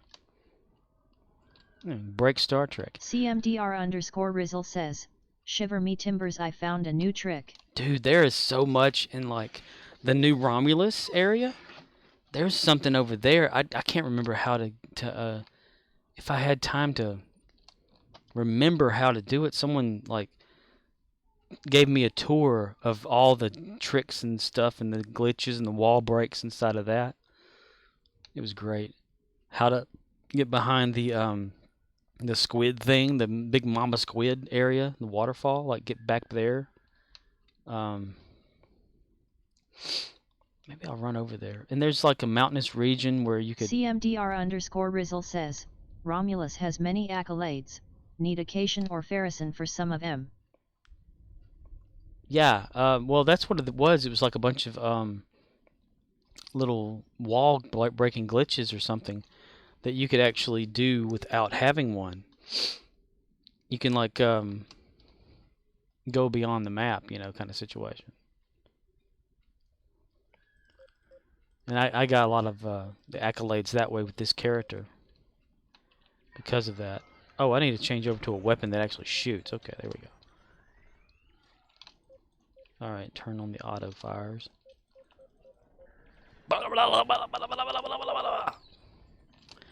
Dude, I spent a whole lot of time here.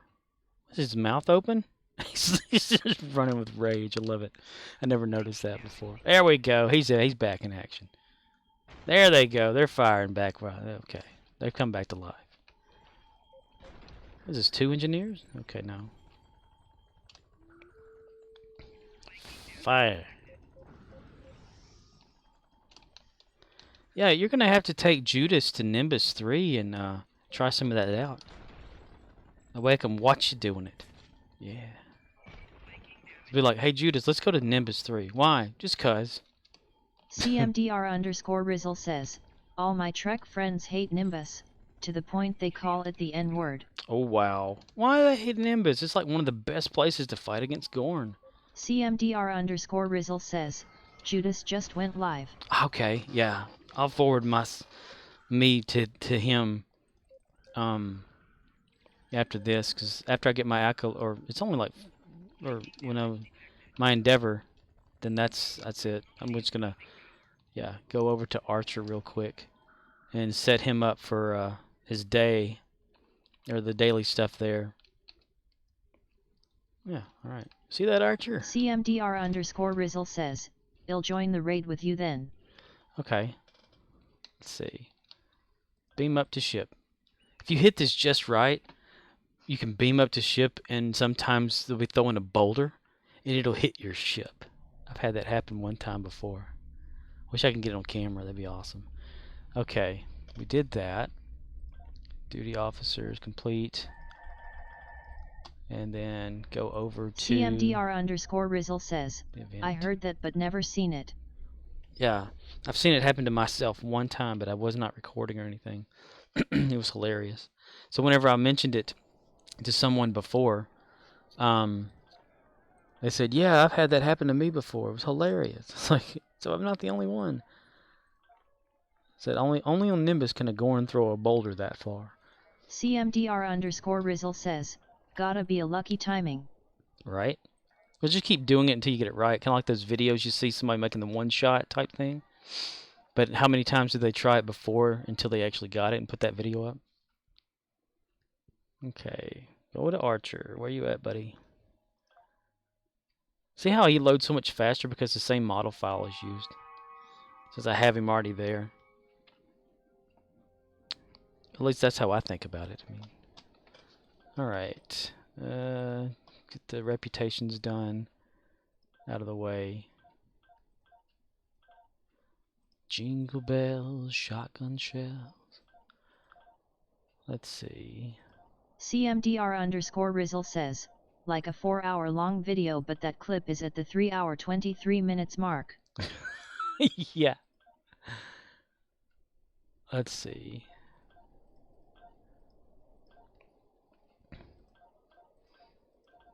Okay.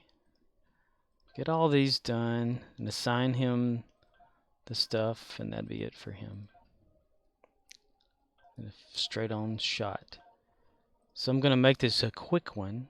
I think everyone that showed up tonight, or morning, or whichever comes first. Thanks for the new people that were talking. That was awesome. I don't remember your names. I should. But I barely pay attention to mine. Dukin_Rex has hosted you with 1 viewers. Dukin_Rex. Dukin_Rex has hosted you with 1 viewers. Dukin_Rex wins. Exchange. CMDR_Rizzle says, oops. Lakota76 says, I had one instance where I was in battle and exploded and went into warp with half of my ship there.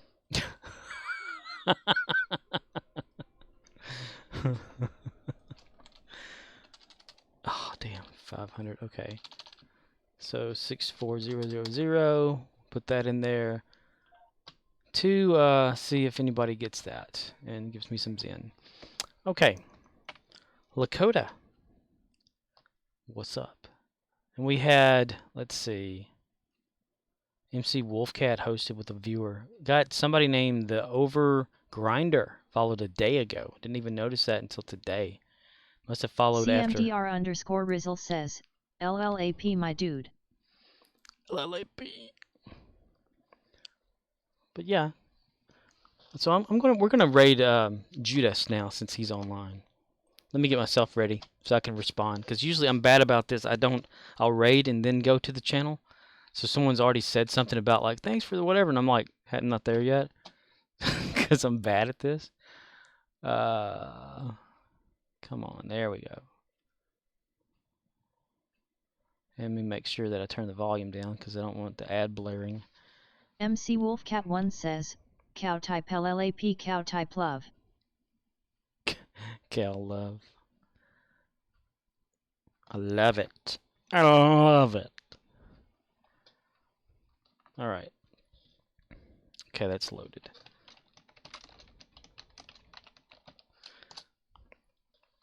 Getting ready to raid Judas. Did I spell his name wrong? I used the raid thing.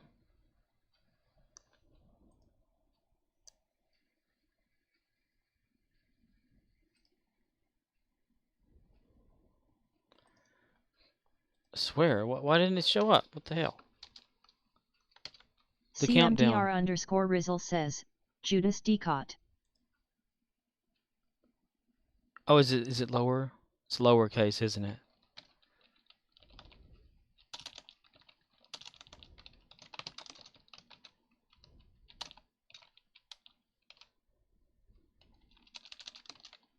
CMDR_Rizzle says, does it matter? It used to not matter. I already put a raid in prog. Why isn't it? CMDR_Rizzle says, I Java my phone on lowercase by default. For some reason, it's not popping up the thing about raiding. The hell? Okay, I'm gonna do this the old-fashioned way. Let's see. CMDR_Rizzle says, no space. Was there a space? Did I put a space in there? CMDR_Rizzle says, cap J cap D. I mean, I've typed it several times before. Why isn't it? That's crazy. Let's see. Go in here.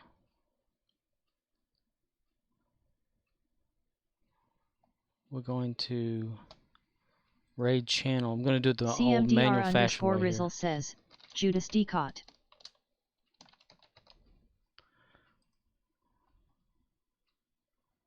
Start raid. Something went wrong. You're running that action again later. Try running that action again later. Why isn't it letting me? Damn it. It's not letting me raid him for some reason.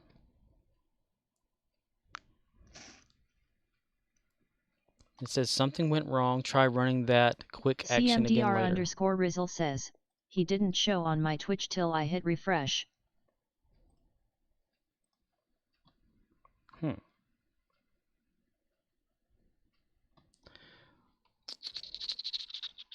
Let's see. Streamlabs says, check out Judas Decot over at https://www.twitch.tv/JudasDecot. They were last seen streaming Star Trek Online. Maybe. Oh, dude. Why isn't it working?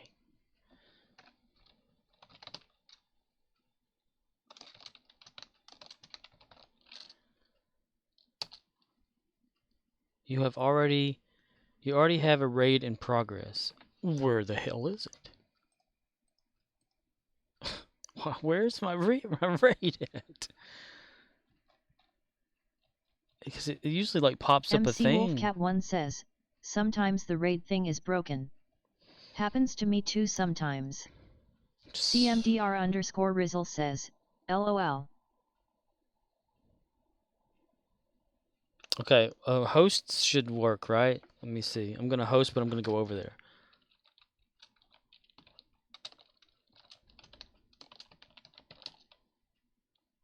How about raiding? Yeah, I type it in and it says, how about raiding, Judas? Now you can raid whenever you want instead of waiting 30 seconds. I click on it, nothing freaking happens.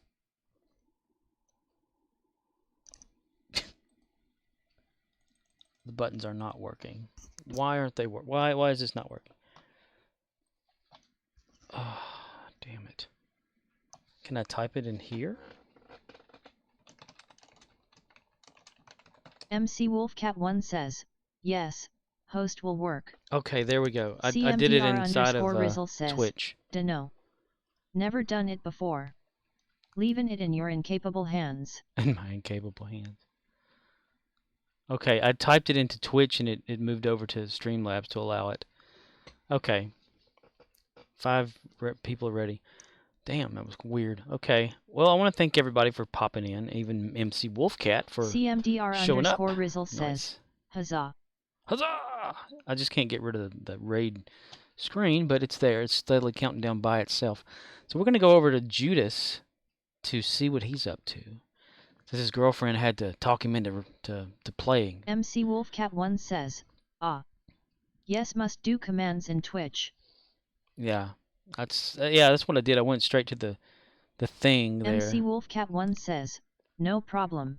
No problem. Have a good one, Scorpy. You too. And good morning to you and have a good day. Have a good day, everybody. And we're gonna like travel. CMDR_Rizzle says, take care, y'all. Here we go, and bye-bye.